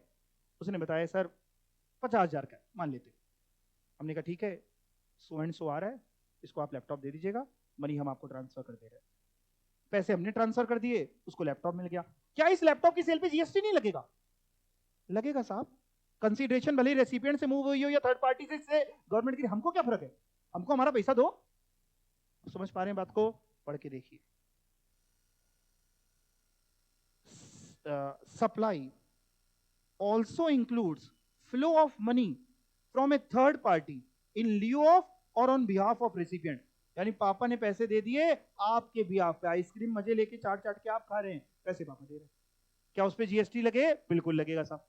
क्लियर हो गया आपको? पक्का? और एग्जाम्पल दूं कि आ रहा है समझ में? जो चीज ना है समझ में पूछ लेना। आप लोग फोन यूज करते हो? इसमें भी सबका यस नहीं आया? अरे हम निकलवा थोड़ी ना लेंगे, परेशान ना हो। हाँ बोलो। अच्छा, प्रीपेड यूज करते हो कि पोस्टपेड? सबको पता है ना प्रीपेड पोस्टपेड? हाँ, कोई है पोस्टपेड वाला? नहीं। अच्छा, जैसे पोस्टपेड सिम जैसे लेते हैं तो आमतौर पे क्या होता है, पोस्टपेड सिम लेने पे एक वो सिक्योरिटी मनी लेता है। जैसे पोस्टपेड सिम लेना है तो लेट से उसने 500 रुपए सिक्योरिटी मनी ले ली, जो रिफंडेबल है। आप यूज करते जाएंगे, बिल आता जाएगा, आप जमा करते जाएंगे। जब कल को आप वो सिम सरेंडर करेंगे तो वो 500 रुपए आपके वापस हो जाएंगे। जब भी आप वापस करेंगे, आज 1 साल बाद, 2 साल बाद, 10 साल बाद। जैसे घर में लैंडलाइन फोन होते थे तो उसमें सिक्योरिटी मनी जमा होती थी। सर सिर्फ फोन की बात है? नहीं, कोई भी बात मान लीजिए। जैसे आप स्कूल में थे, स्कूल गए थे, हाँ, जब एडमिशन फीस लगी होगी तो उस समय पे एक सिक्योरिटी रिफंडेबल मनी ली जाती है, जो आप जब बाद में स्कूल से निकाल दिए जाएंगे, मतलब निकल जाएंगे, तब वो वापस हो जाती है। जो भी ये रिफंडेबल अमाउंट होता है ये कंसीडरेशन का पार्ट नहीं होता, इस पे जीएसटी नहीं लगता, क्योंकि ये कंसीडरेशन है ही नहीं, ये तो हमने वापस कर देंगे ना। समझ पा रहे हैं? लेकिन अगर वो रिफंडेबल नहीं है, कुछ लोग सिक्योरिटी अमाउंट बोलते हैं लेकिन कहते हैं नॉन रिफंडेबल, तो वो जीएसटी का पार्ट है। और एग्जाम्पल दूं? और एग्जाम्पल देता हूं, चलो बहुत बढ़िया एग्जाम्पल आपको देता हूं। मान लो कोई इंसान घर किराए पे उठाता है या किराए पे लेता है। आप में से हो सकता है कुछ लोग किराए पे रहते हो या किराए पे उठा रखा हो। आपने सुना होगा कि एक तो रेंट देना पड़ता है, और किराए पे जब लेते हैं उस समय सिक्योरिटी मनी भी देनी पड़ती है। सुना है आपने कभी? कहीं पे चलती है 1+1, कहीं पे 2+1 भी आज की तारीख में। जैसे मान लीजिए रेंट पे आपने उठाया 10,000 रुपये का किराया है, 10,000 का किराया है पर मंथ। मान लीजिए मैं लैंडलॉर्ड हूँ कहीं का, मैंने किराए पे उठाया 10,000 रुपये किराए पे, और मैंने कहा 2+1 चाहिए। ये टेक्निकल टर्म्स में हम लोग बात करते हैं। 2+1 मतलब 2 महीने की सिक्योरिटी चाहिए और 1 महीने का एडवांस रेंट चाहिए। रेंट तो हमेशा एडवांस में ही होता है, हर महीने आप रहने के बाद थोड़ी ना देते हैं, पहले देते हैं फिर रहते हैं, फिर देते हैं फिर रहते हैं। ये एडवांस रेंट पे तो जीएसटी लगेगा साहब, लेकिन ये सिक्योरिटी मनी पे नहीं लगेगा। क्यों? क्योंकि ये तो रिफंडेबल है, जब भी कल को वो छोड़ेगा तब वापिस कर देंगे। समझ पा रहे हैं? तो डिपॉजिट्स पे, डिपॉजिट्स को हम क्या बोलते हैं, डिपॉजिट्स पे जीएसटी नहीं लगता, लेकिन शर्त है वो क्या होना चाहिए, रिफंडेबल। एक और केस आपके सामने लेता हूं, मान लीजिए यही केस ले लेता हूं, मैंने रेंट पे उठाया 2+1 लिया और रेंट देता जा रहा था देता जा रहा था देता जा रहा था। बाद में उसने क्या किया, रेंट देना बंद कर दिया, कोई भी कारण से, जो भी कारण हो, ना दे पा रहा हो या देना नहीं चाहता क्या। 2 महीना रहा, फिर हमने कहा खाली कर दो, उसने खाली कर दिया। हमने कहा जो तुम्हारी सिक्योरिटी मनी थी वो एडजस्ट हो गई, तुमने 2 महीने का किराया नहीं दिया, 2 महीने के मेरे पास सिक्योरिटी मनी थी वो एडजस्ट हो गई, अब रिफंडेबल थोड़ी ना बची। अगर एडजस्ट हो गई है तो इस पर जीएसटी लगेगा, क्योंकि अब वो सिक्योरिटी नहीं है, अब वो आपने एडजस्ट कर लिया। जैसे आपको हमने पोस्टपेड का कनेक्शन दिया, पोस्टपेड मोबाइल का एग्जाम्पल दिया, आपने पोस्टपेड मोबाइल लिया, सिम लिया, 500 रुपए जमा किए थे, हर महीने बिल आ रहा था, आप जमा करते जा रहे थे। एक बार क्या हुआ, बिल आया 300 रुपए का, आपने जमा नहीं किया, कंपनी ने क्या किया, आपके सिक्योरिटी मनी से उसको एडजस्ट कर लिया कि 500 रुपए सिक्योरिटी, 300 का बिल आया, 200 की बची सिक्योरिटी, 300 जो एडजस्ट कर लिया वो जीएसटी के दायरे में आता है साहब। क्लियर हो गया? पक्का? तो जब तक वो रिफंडेबल है जीएसटी नहीं, एडजस्ट करते हैं अगर आप तो वो जीएसटी के दायरे में आ जाता है। पढ़ के दिखाता हूं आपको।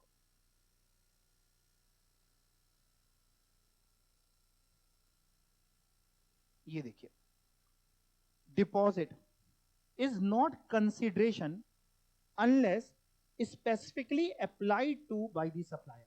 यानी डिपॉजिट आप चाहो तो लिख लो आगे, that is refundable security deposit की हम बात कर रहे हैं, वो कंसिडरेशन नहीं होती, यानी उस पर जीएसटी नहीं लगता। आप अपने शब्दों में भी बीच बीच में लिखते जाना, जहां पे आपको लगे कि बाद में जब घर पे पढ़ेंगे तो हो सकता है कम समझ में आए, इसलिए लिख लेते हैं, तो लिख सकते हैं आप, रिफंडेबल सिक्योरिटी डिपॉजिट पे जीएसटी नहीं लगता।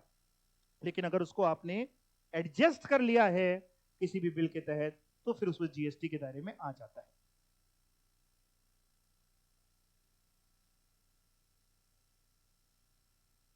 Supply should be made in the course of और फर्दरेंस ऑफ बिजनेस। आप जिस चीज की सप्लाई कर रहे हैं वो आपके बिजनेस से रिलेटेड होनी चाहिए। क्या मतलब सर? मैं समझाता हूं बढ़िया सा एग्जाम्पल से आपको। मान लो आपको कार चलाना सीखना है, आपने कोई, पहला केस, ड्राइविंग स्कूल में बात करी, नहीं होते हैं वो जो कार चलाना सिखाते हैं, हनुमान मोटर ड्राइविंग स्कूल, है ना? तो आपने उससे बात करी, उसने कहा सर हम 5,000 रुपये लेंगे, 15 दिन में आपको गाड़ी चलाना सिखा देंगे। उसका वो काम है, क्या उस पर जीएसटी लगेगा? बिल्कुल लगेगा साहब, अगर वो रजिस्टर्ड है तो जीएसटी की बात बिल्कुल आएगी। दूसरा केस, आपको गाड़ी चलाना सीखना है, आपने इच्छा जाहिर करी, पापा ने कहा रोज सुबह 4 बजे उठ जाया करो, मेरे साथ चला करो। पापा बगल में बैठ गए, आप गाड़ी चला रहे, क्या इस पे जीएसटी लगेगा? नहीं लगेगा। क्यों नहीं लगेगा? इन द कोर्स और फर्दरेंस ऑफ बिजनेस नहीं है ना। अगला एग्जाम्पल लेता हूं, रेस्टोरेंट में खाने खाने जाते हैं, कभी ना कभी बिल देखा होगा, जीएसटी लगता है? बिल्कुल लगता है।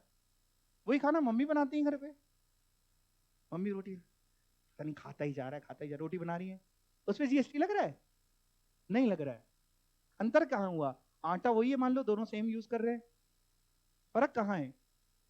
मम्मी बिजनेस के लिए नहीं करी, कॉमर्शियल एक्टिविटी नहीं है, और रेस्टोरेंट वाले की वो कॉमर्शियल एक्टिविटी है। तो इन द कोर्स ऑफ और फर्दरेंस ऑफ बिजनेस होना चाहिए।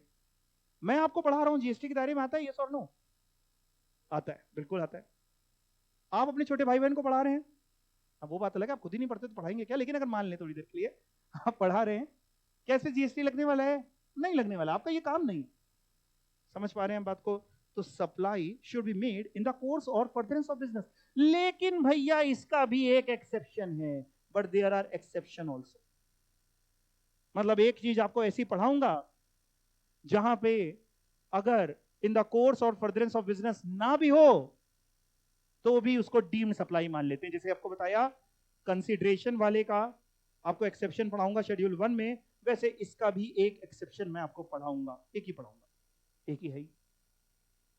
तो वैसे तो इन द कोर्स और फर्दरेंस ऑफ बिजनेस होना चाहिए, लेकिन एक ऐसा एक्सेप्शन पढ़ाऊंगा आपको जहां इन द कोर्स और फर्दरेंस ऑफ बिजनेस नहीं भी होगा तो भी जीएसटी लग जाएगा, डीम्ड सप्लाई है, वो पढ़ाऊंगा वक्त के साथ। ठीक है, आगे चलते हैं। एनी सप्लाई मेड, इसी से निकला ये पॉइंट जो लिखा ना बिजनेस, इसी से एक और पॉइंट बना, यानी any supply made for personal consumption. Mummy ने आपको खाना खिला दिया, आपने मम्मी के पैर दबा दिए, पानी पिला दिया, इन सब पे जीएसटी नहीं लगेगा। और in personal capacity does not attract GST. अच्छा, जो व्यक्ति सप्लाई कर रहा हो वो टैक्सेबल पर्सन होना चाहिए, तभी जीएसटी की बात आएगी। सर मतलब टैक्सेबल पर्सन मतलब, टैक्सेबल पर्सन हम लोग उन व्यक्तियों को कहते हैं जो जीएसटी लॉ में या तो रजिस्टर्ड हो या लाइबल टू बी रजिस्टर्ड हो। सर क्या बोल दिया?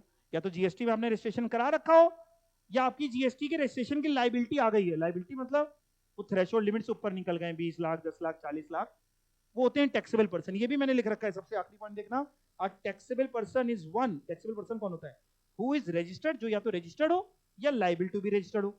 सर कहना क्या चाहते हो? मैं ये कहना चाहता हूं कि अगर मान लो सप्लाई किया है एक नॉन टैक्सेबल पर्सन ने, यानी ना वो जीएसटी में रजिस्टर्ड है ना उसकी लाइबिलिटी है जीएसटी में रजिस्टर्ड होने की। मान लो बगल में शॉपकीपर हैं, थोड़ी देर के लिए मान लेते हैं जीएसटी में रजिस्टर्ड नहीं है और ना ही इनका टर्नओवर इतना है कि इनको रजिस्ट्रेशन की जरूरत पड़े। ये जब आपको कोई गुड्स बेचते हैं, ये जब आपको कोई सर्विस रेंडर करते हैं तो उस पर जीएसटी नहीं लगता। कई बार आपने नोटिस किया होगा, जैसे मान लीजिए जैसे ब्यूटी पार्लर है ना, आजकल तो लड़के भी जाते हैं सुंदर बनने, तो मान लो लैक्मे, लैक्मे का नाम सुना आप सभी ने। लैक्मे जाएंगे तो बिल में जीएसटी लगाएगा कि नहीं? ये लगाएगी कि नहीं? लगाएगी। और अगर मान लो छोटा मोटा ब्यूटी पार्लर चले गए, मोक्ष ब्यूटी पार्लर, ऐसा कोई भी छोटा मोटा, जीएसटी में रजिस्टर्ड नहीं है, उसका टर्नओवर इतना नहीं है ना उसको रजिस्ट्रेशन की जरूरत है।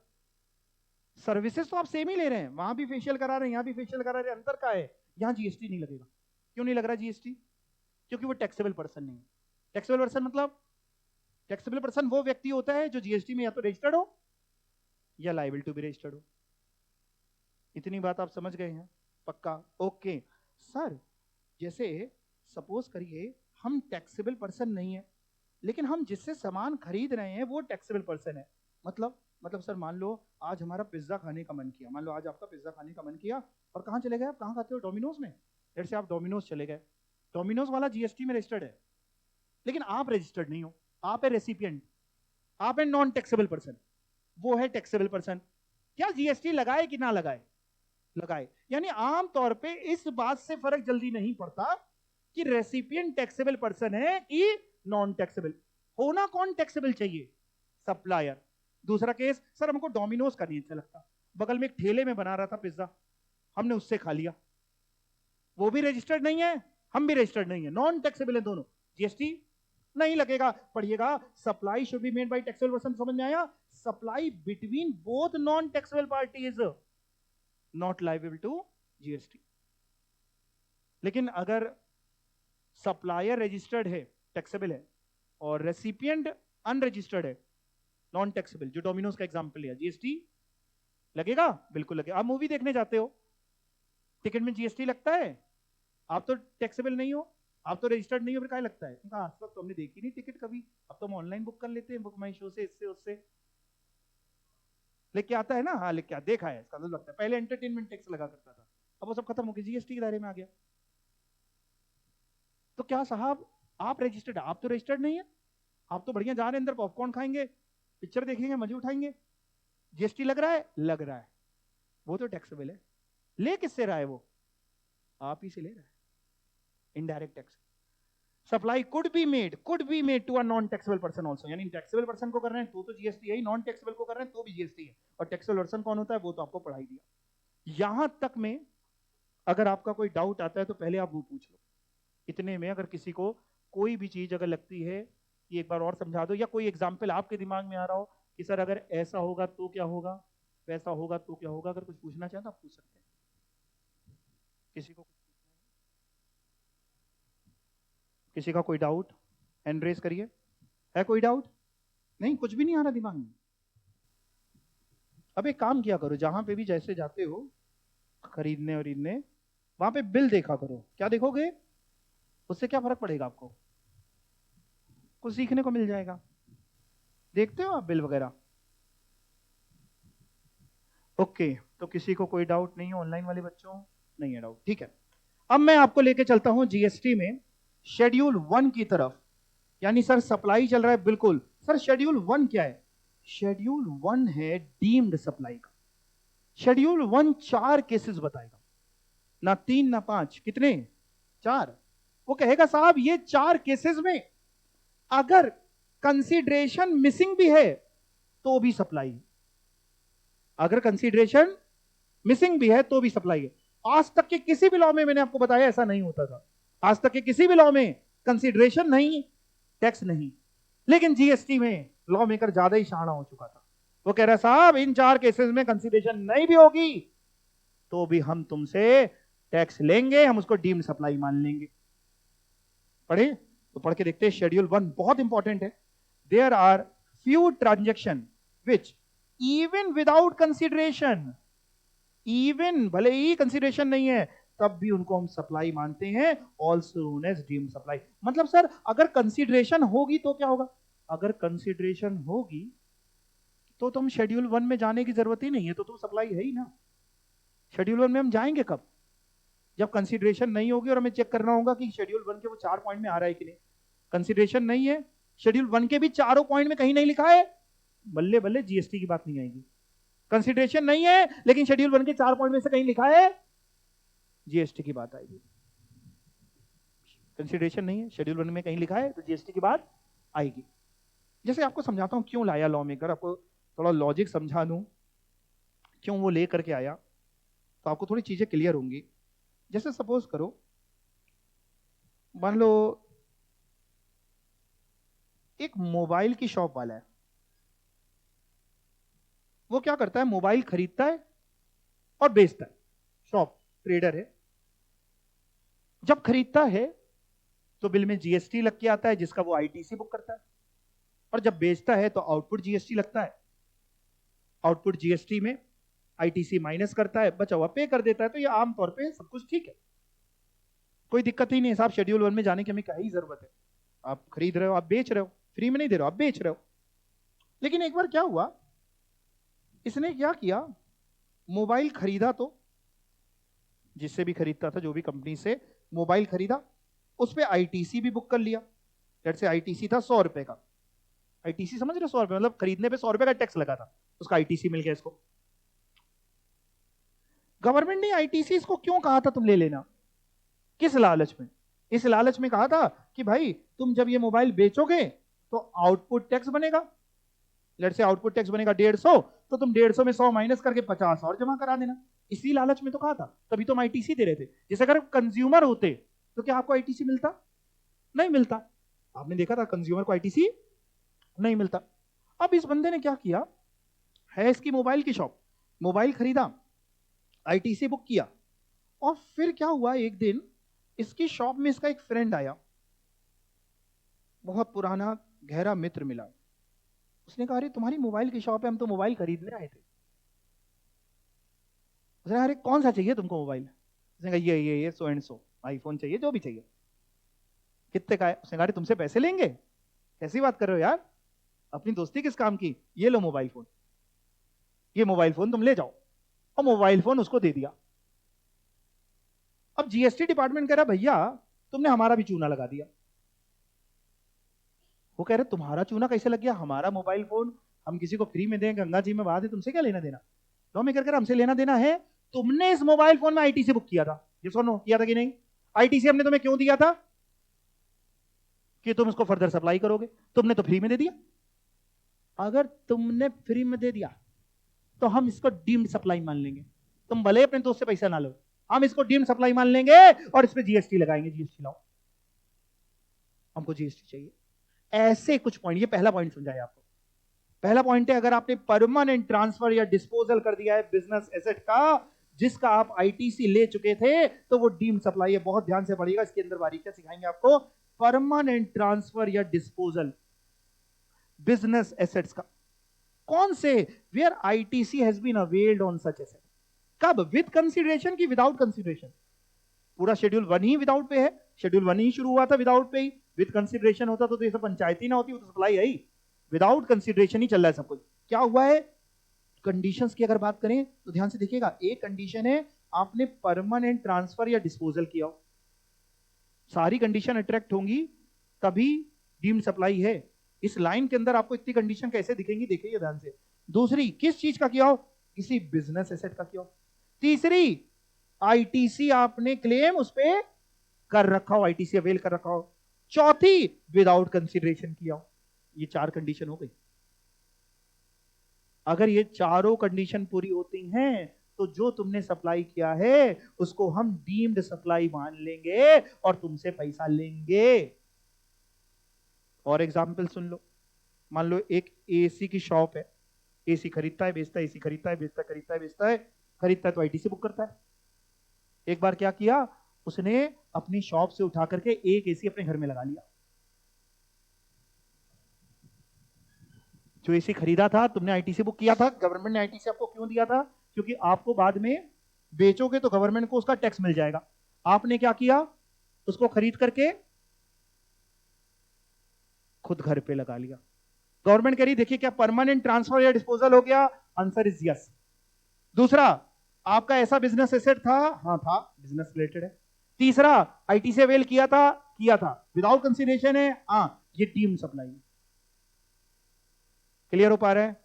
ये जो बिजनेस एसेट है ना, लॉ में ये डिफाइन ही नहीं है, जीएसटी लॉ में ये नहीं डिफाइन है कि बिजनेस एसेट क्या होता है।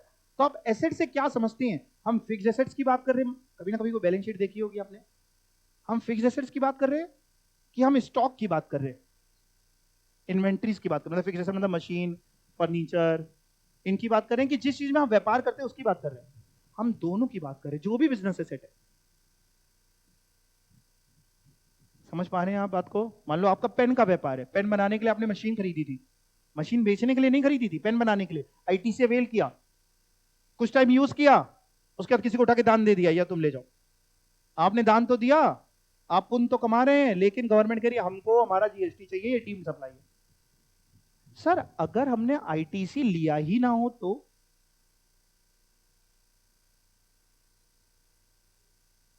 हमने खरीदा था लेकिन आईटीसी बुक नहीं किया था, तो ये पॉइंट अट्रैक्ट नहीं होगा, तो फिर वो डीम्ड सप्लाई नहीं है। या फिर आपको वक्त आने के साथ जब आईटीसी पढ़ाऊंगा तो आईटीसी में एक पढ़ाऊंगा कॉन्सेप्ट ब्लॉक्ड क्रेडिट का। क्या पढ़ाओगे सर, ब्लॉक्ड क्रेडिट। जैसे कई बार आप किसी लोगों से परेशान हो जाते हैं तो आप उनको ब्लॉक कर देते हैं, करते हैं ना। कोई आपको व्हाट्सएप भेज रहा है, कॉल कर रहा है, आप नहीं उठाना चाहते तो आप क्या करते हैं, बड़े समझदार हैं, आप क्या करते हैं, ब्लॉक कर देते हैं। वैसे ही गवर्नमेंट ने कुछ क्रेडिट ब्लॉक कर रखे हैं कि इनकी खरीदी पे हम आईटीसी देते ही नहीं है। जैसे अगर आप कार खरीदते, एक वन ऑफ द एग्जांपल, बाकी आपको पढ़ाऊंगा, एक सेक्शन आएगा 17 सबसेक्शन 5 आईटीसी में, ब्लॉक क्रेडिट बताएगा। तो एक एग्जांपल, जैसे आप कार खरीदते तो कार खरीदने में जीएसटी तो लगता है, लेकिन उसका क्रेडिट नहीं मिलता। कब, जब पर्सनल यूज के लिए खरीदा हो कि बिजनेस के यूज के लिए खरीदा हो। पर्सनल में तो किसी का नहीं मिलता, पर्सनल में तो किसी का नहीं मिलता, बिजनेस यूज में भी नहीं मिलता जो ब्लॉक क्रेडिट में लिखे। तो यानी अगर हमने कोई ऐसी चीज खरीदी थी जिसका क्रेडिट मिलता ही नहीं है, उसको परमानेंट ट्रांसफर कर दिया विदाउट कंसीडरेशन, टीम सप्लाई में नहीं आता। क्यों नहीं आता, वो कंडीशन नहीं पूरी हुई। कौन सी कंडीशन नहीं पूरी हुई, आईटीसी हैज बीन अवेल्ड। दूसरी बात, हमने कोई ऐसी चीज खरीदी थी जिसका आईटीसी मिलता है, ब्लॉक्ड नहीं है, लेकिन हमने नहीं लिया था आईटीसी, हमने कहा नहीं हमें नहीं चाहिए आईटीसी, हमने अवेल नहीं किया। सर ये आपकी मर्जी होती है क्या, बिल्कुल मर्जी होती है, नहीं चाहो तो ना लो, हमने आईटीसी नहीं लिया, बाद में उसको परमानेंट ट्रांसफर कर दिया, डीम्ड सप्लाई का क्लॉज अट्रैक्ट नहीं हुआ। तो डीम्ड सप्लाई का क्लॉज कब अट्रैक्ट होगा, जब परमानेंट ट्रांसफर या डिस्पोजल करेंगे बिजनेस एसेट का जिसमें आपने क्या किया हो, आईटीसी अवेल। दूसरा एग्जांपल, मान लीजिए मैंने अपने लिए ऑफिस के लिए एक लैपटॉप परचेज किया, आईटीसी बुक किया, वो लैपटॉप किसी को डोनेट कर दिया, किसी चैरिटेबल इंस्टीट्यूशन में मैंने थोड़े टाइम बाद डोनेट कर दिया, क्या डीम्ड सप्लाई है? लैपटॉप खरीदा था, आईटीसी बुक किया था मैंने, डोनेट कर दिया विदाउट कंसिडरेशन, क्या डीम्ड सप्लाई है? अगला, मैंने क्या किया, मेरे फ्रेंड को चाहिए था यार 5 मिनट के लिए लैपटॉप दे दो, हमको अपना कुछ काम करना है, हमने दे दिया 5 मिनट के लिए, ले लो। उसने 5 मिनट के लिए यूज किया, हमको दे दिया। क्या ये पहले पॉइंट में कवर्ड हो रहा है? क्यों? परमानेंट वर्ड मिसिंग है। अब कुछ एग्जाम्पल जिससे और क्लियरिटी आएगी, तो देखते हैं क्या एग्जाम्पल्स हैं। पहला, XYZ and company donates old laptops to charitable schools when new laptops are purchased by business. इस कंपनी ने क्या किया, पुराने लैपटॉप स्कूल को डोनेट कर दिए। कब? जब नए लैपटॉप खरीदे। नए लैपटॉप खरीदे हो या ना खरीदे हो, इससे कोई फर्क नहीं पड़ता, ये कोई कंडीशन थी ही नहीं। आपने क्या किया, पुराने लैपटॉप डोनेट कर दिए। क्या ये डीम्ड सप्लाई है? यस बोलते हैं, आंसर उधर है, अधूरा है। नो बोलते हैं, आंसर अधूरा है। आंसर पूरा कब होगा? यस, डीम्ड सप्लाई होगा अगर उस ओल्ड लैपटॉप पे इन कंपनी ने क्या किया होगा, आईटीसी बुक करके बैठी होगी। अब आंसर पढ़िए, will qualify a supply provided, supply है लेकिन कंडीशन है ITC has been availed by XYZ company on such laptop. Such मतलब न्यू की ओल्ड? ओल्ड। न्यू आप खरीदो ना खरीदो इससे कोई फर्क नहीं है, हम तो बात कर रहे हैं वो लैपटॉप जो आज आपने डोनेट कर दिए, क्या उस पर आईटीसी बुक किया था? अगर आंसर आया यस, तो आज जब तुमने डोनेट कर दिया बहुत अच्छा काम किया, लेकिन डीम्ड सप्लाई है, इस पे जीएसटी निकलेगा। सर एक बात बताओ, क्या अपनी जेब से पे करेंगे? क्योंकि हमने तो डोनेट करे, उनसे तो कोई पैसा लिया नहीं, इनडायरेक्ट टैक्स है, उनसे पैसा नहीं लिया, तो कहां से जाएगा? अपनी जेब से, अपनी जेब से जाएगा। सर दूसरी बात बताओ, ये सब डाउट आपके दिमाग में आने चाहिए, नहीं आते तो एज अ टीचर मैं आपका भी रोल प्ले कर रहा हूं। दूसरी बात बताओ सर, सर किस वैल्यू पे जीएसटी निकलेगा? मतलब बेटा, मतलब सर मान लो जीएसटी का रेट है उस प्रोडक्ट पे 12%, तो 12% ऑफ व्हाट अमाउंट? बिका तो फ्री में है, बिका ही नहीं है, जीरो अमाउंट है। जैसे मान लो कोई चीज मान लो 1 लाख रुपए में बेची, तो टेंशन नहीं, 1 लाख समझ आ रहा, किस अमाउंट पे निकलेगा?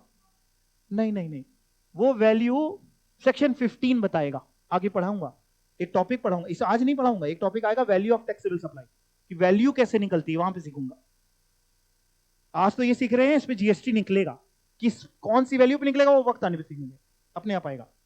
समझ पा रहे हैं आप? तो परमानेंट ट्रांसफर या डिस्पोजल कर रहे हैं बिजनेस से का, आईटीसी अवेल किया है, विदाउट कंसिडरेशन है, तब भी ये डीम्ड सप्लाई है। दूसरा एग्जांपल, एक क्लोथ रिटेलर, मान लो एक कपड़े का व्यापारी था, उसका दोस्त आया, उसने कहा हमें एक शर्ट चाहिए, उसने फ्री में उसको शर्ट दे दी, और उस रिटेलर ने क्या किया था, शर्ट खरीदते समय उस पर क्या बुक कर रखा था, आईटीसी। आज जब तुम फ्री में भी शर्ट दे रहे हो तभी वो क्या है, deemed supply. A cloth retailer gives clothes from his business stock to his friend free of cost.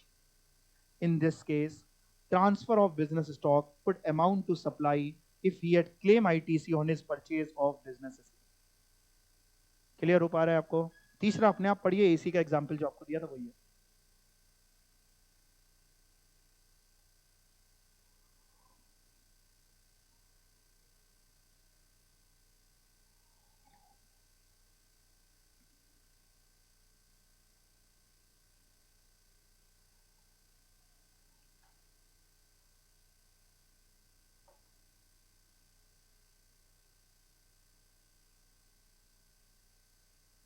Clear हो गया? तो पहला पॉइंट हो गया, 4 पॉइंट पढ़ने हैं। दूसरा पॉइंट, कोई डाउट तो नहीं पहले में? नहीं, क्लियर है कोई डाउट? आए तो पूछिए ना, अगर आप लोग पूछेंगे तो हमें अच्छा लगेगा, क्लास थोड़ी सी इंटरेक्टिव रहेगी। आप पूछिए, बिंदास पूछिए, टेंशन ना लीजिए, जिसको जो डाउट है पूछिए, पूछिए पूछिए। अरे पूछ लो बेटा, कोई बात नहीं, डरा मत करो, हैं? हाँ, वो तो पढ़ने पे 2-4 बार तो पढ़ना पड़ेगा, बिल्कुल सही बात है। मतलब कोई भी चीज जो हम लोग कर रहे हैं सभी को 2-4 बार पढ़ना पड़ेगा, हर एक सब्जेक्ट वो तो पढ़ना पड़ेगा। डाउट कोई है? ऐसे कोई डाउट नहीं है।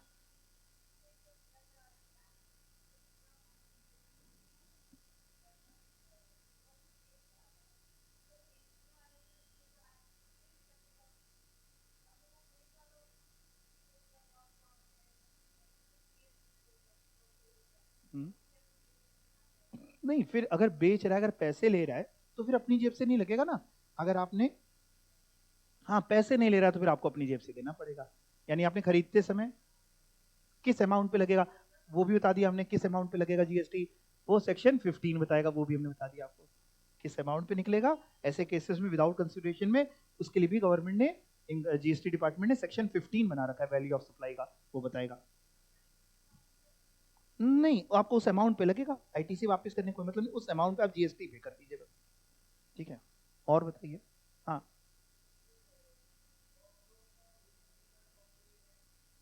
हाँ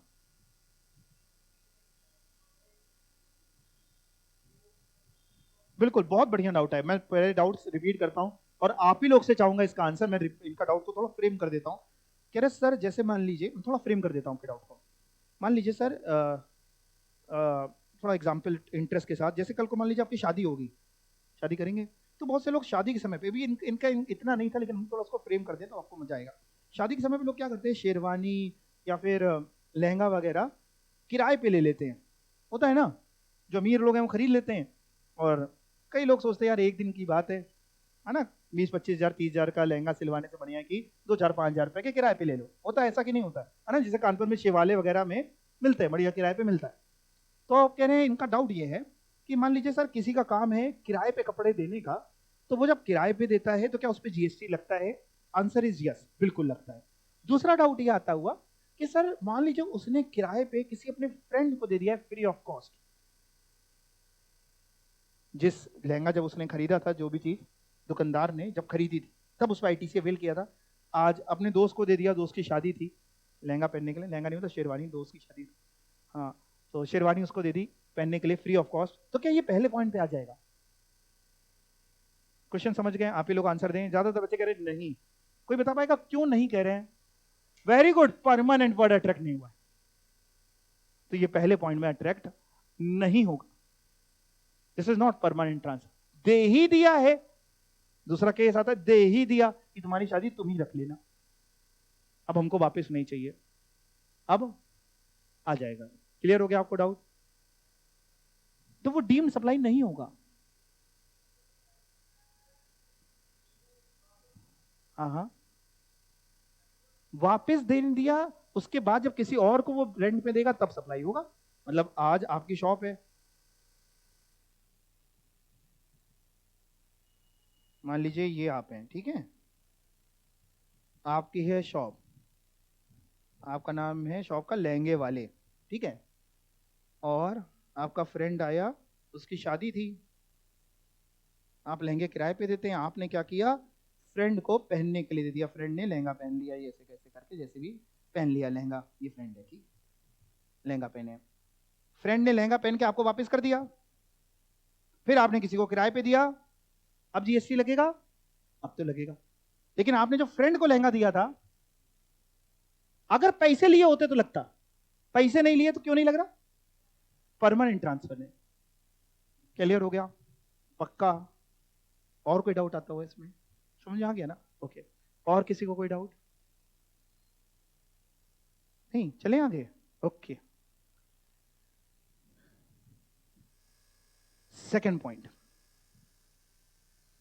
आपको मैंने आज की क्लास में एग्जांपल दिया था कि लेट से अगर मेरा कोई रिलेटिव मेरे से पढ़ने आता है और मैं उसको पढ़ाता हूँ, पी के बीच में लेट से मैंने किसी को बैठा रखा अपने रिलेटिव को, और मान लीजिए उससे हम कंसिडरेशन नहीं भी ले रहे, पैसा नहीं भी ले रहे, तो भी वो डीम्ड सप्लाई है, उस पर जीएसटी सरकार को चाहिए। वो बात लिखी है इस सेकंड पॉइंट में, बहुत ध्यान से पढ़िएगा। सप्लाई ऑफ गुड्स और सर्विसेज और बोथ बिटवीन रिलेटेड पर्सन और बिटवीन डिस्टिंक्ट पर्सन, डिस्टिंक्ट को थोड़ी देर के लिए छोड़ते हैं, अभी पढ़ाऊंगा आपको मतलब इसका, पहले इतना पढ़ो। सप्लाई ऑफ गुड्स और सर्विसेज और both between related person when made in the course और फर्दरेंस ऑफ बिजनेस। जितना येलो से हाईलाइट किया पहले इतना पढ़ो, बाकी काटना नहीं, सब पढ़ाऊंगा। क्या लिखा है सर? सप्लाई ऑफ गुड्स और सर्विसेज और बोथ, किसके बीच में सप्लाई हुआ? रिलेटेड पर्सन के बीच में, when made in the course और फर्दरेंस ऑफ बिजनेस। अच्छा, और रिलेटेड पर्सन कौन होता है? ये लिखा है रिलेटेड पर्सन का मतलब, अभी ये भी पढ़ाता हूं, ये रिलेटेड पर्सन लिखा हुआ है, ये भी पढ़ाता हूं अभी। बट उससे पहले ये बताओ, ये विदाउट कंसिडरेशन है कि विद कंसिडरेशन? Without consideration. अब मैं ये पढ़ाने से पहले एक एग्जाम्पल, एक क्वेश्चन आपसे पूछना चाहता हूं। जैसे मैंने आपसे कहा था कि मम्मी ने आपके लिए खाना बनाया तो उस पर जीएसटी नहीं लगेगा। मैं ये जानना चाहता हूं उस पर क्यों नहीं लगेगा। पॉइंट 2 में क्यों नहीं कवर्ड है? मम्मी आपकी रिलेटेड पर्सन है, ये मैं बता देता हूं आपको। मम्मी और आप रिलेटेड पर्सन हैं, तो उसमें जीएसटी क्यों नहीं लग रहा? सेकंड पॉइंट को जितना हमने येलो से हाईलाइट किया उसको पढ़ो, उसमें क्यों नहीं लग रहा? हाँ, लिखा है लॉ मेकर ने कि साहब विदाउट कंसिडरेशन हो, रिलेटेड पर्सन के बीच में हो, and when made in the course of furtherance of business, तो वहां पे इन the course of furtherance of business missing है। सर तो जो आपने एग्जाम्पल दिया कि आपका एक रिलेटेड पर्सन आ गया, आप उसको फ्री ऑफ कॉस्ट पढ़ा रहे हैं, तो उस पर जीएसटी क्यों लग रहा है? क्योंकि साहब विदाउट कंसिडरेशन है, रिलेटेड पर्सन है, and the course and for furtherance of business है। तो सर ये बताओ, जब हम लोग यानी आप लोग घर पे अपने छोटे भाई बहन को पढ़ा देते हैं, कई बार होता है ना कि तुमको ये नहीं आता, हम बता देते, पैसा तो उसने भी नहीं दिया, बल्कि वापिस सुन ले, यही बहुत बड़ी बात है ना? मार के ही चला जाता हो, कई बार नहीं होता छोटे भाई बहन, और पैसा नहीं दिया, रिलेटेड पर्सन है, जीएसटी क्यों नहीं लग रहा? इन द कोर्स और फर्दरेंस ऑफ बिजनेस नहीं है। क्लियर हो गया? अच्छा एक एग्जाम्पल पूछता हूं, बताना, देखा आपको कितना समझ में आया। मान लीजिए आज क्या हुआ, आज हमारे पास एक बच्चा आया, उसकी फाइनेंशियल कंडीशन बहुत अच्छी नहीं थी, बहुत ठीक ठाक हैंड टू माउथ की सिचुएशन थी, उसको पढ़ना था। हमने उसे कहा ठीक है तुम बैठ जाओ, तुम पढ़ लेना, तुमसे फीस नहीं लेंगे। क्या गवर्नमेंट हमसे इस पे जीएसटी लेगी? क्या ये इस पॉइंट में आता है?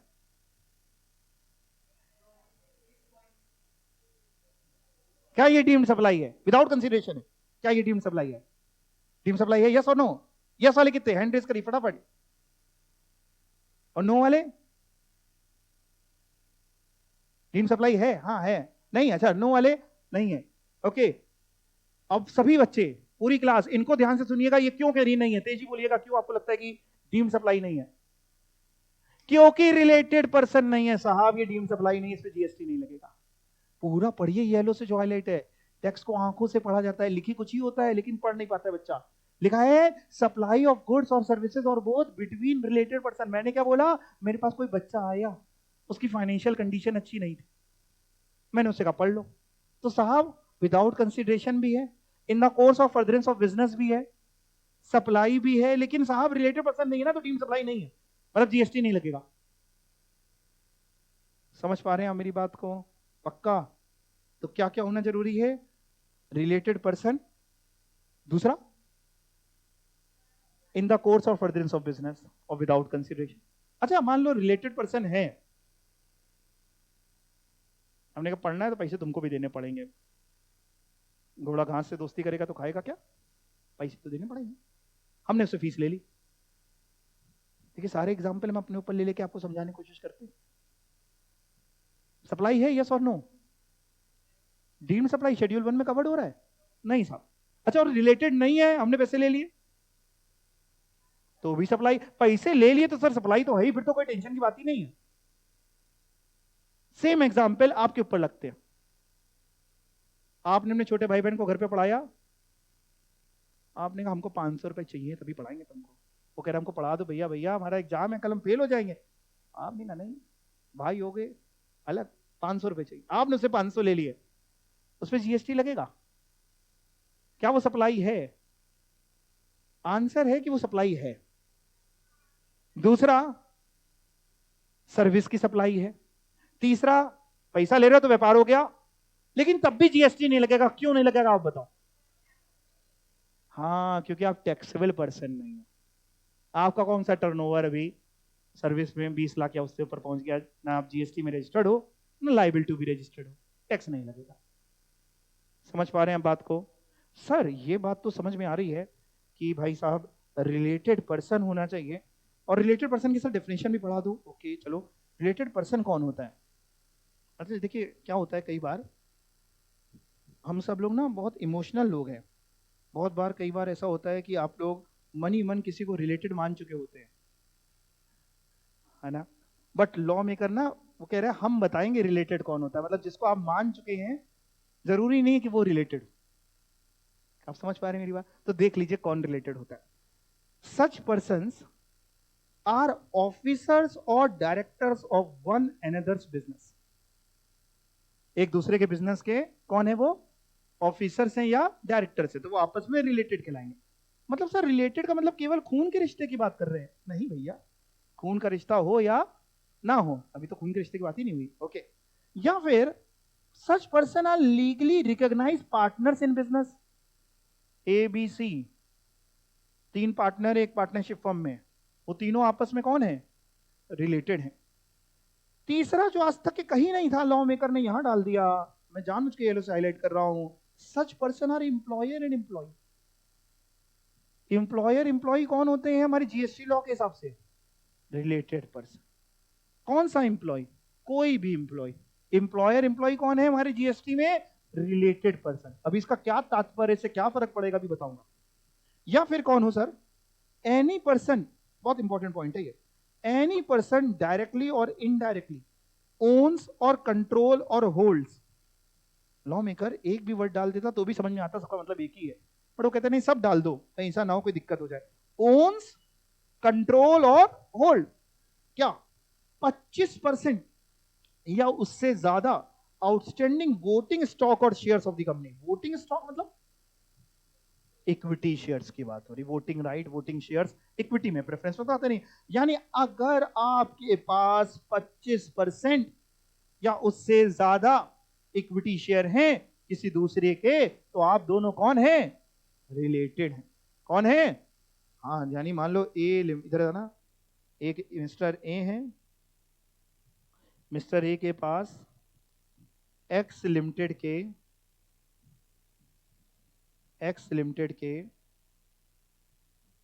25% या उससे ज्यादा शेयर्स हैं, इक्विटी शेयर 25% और मोर इक्विटी शेयर।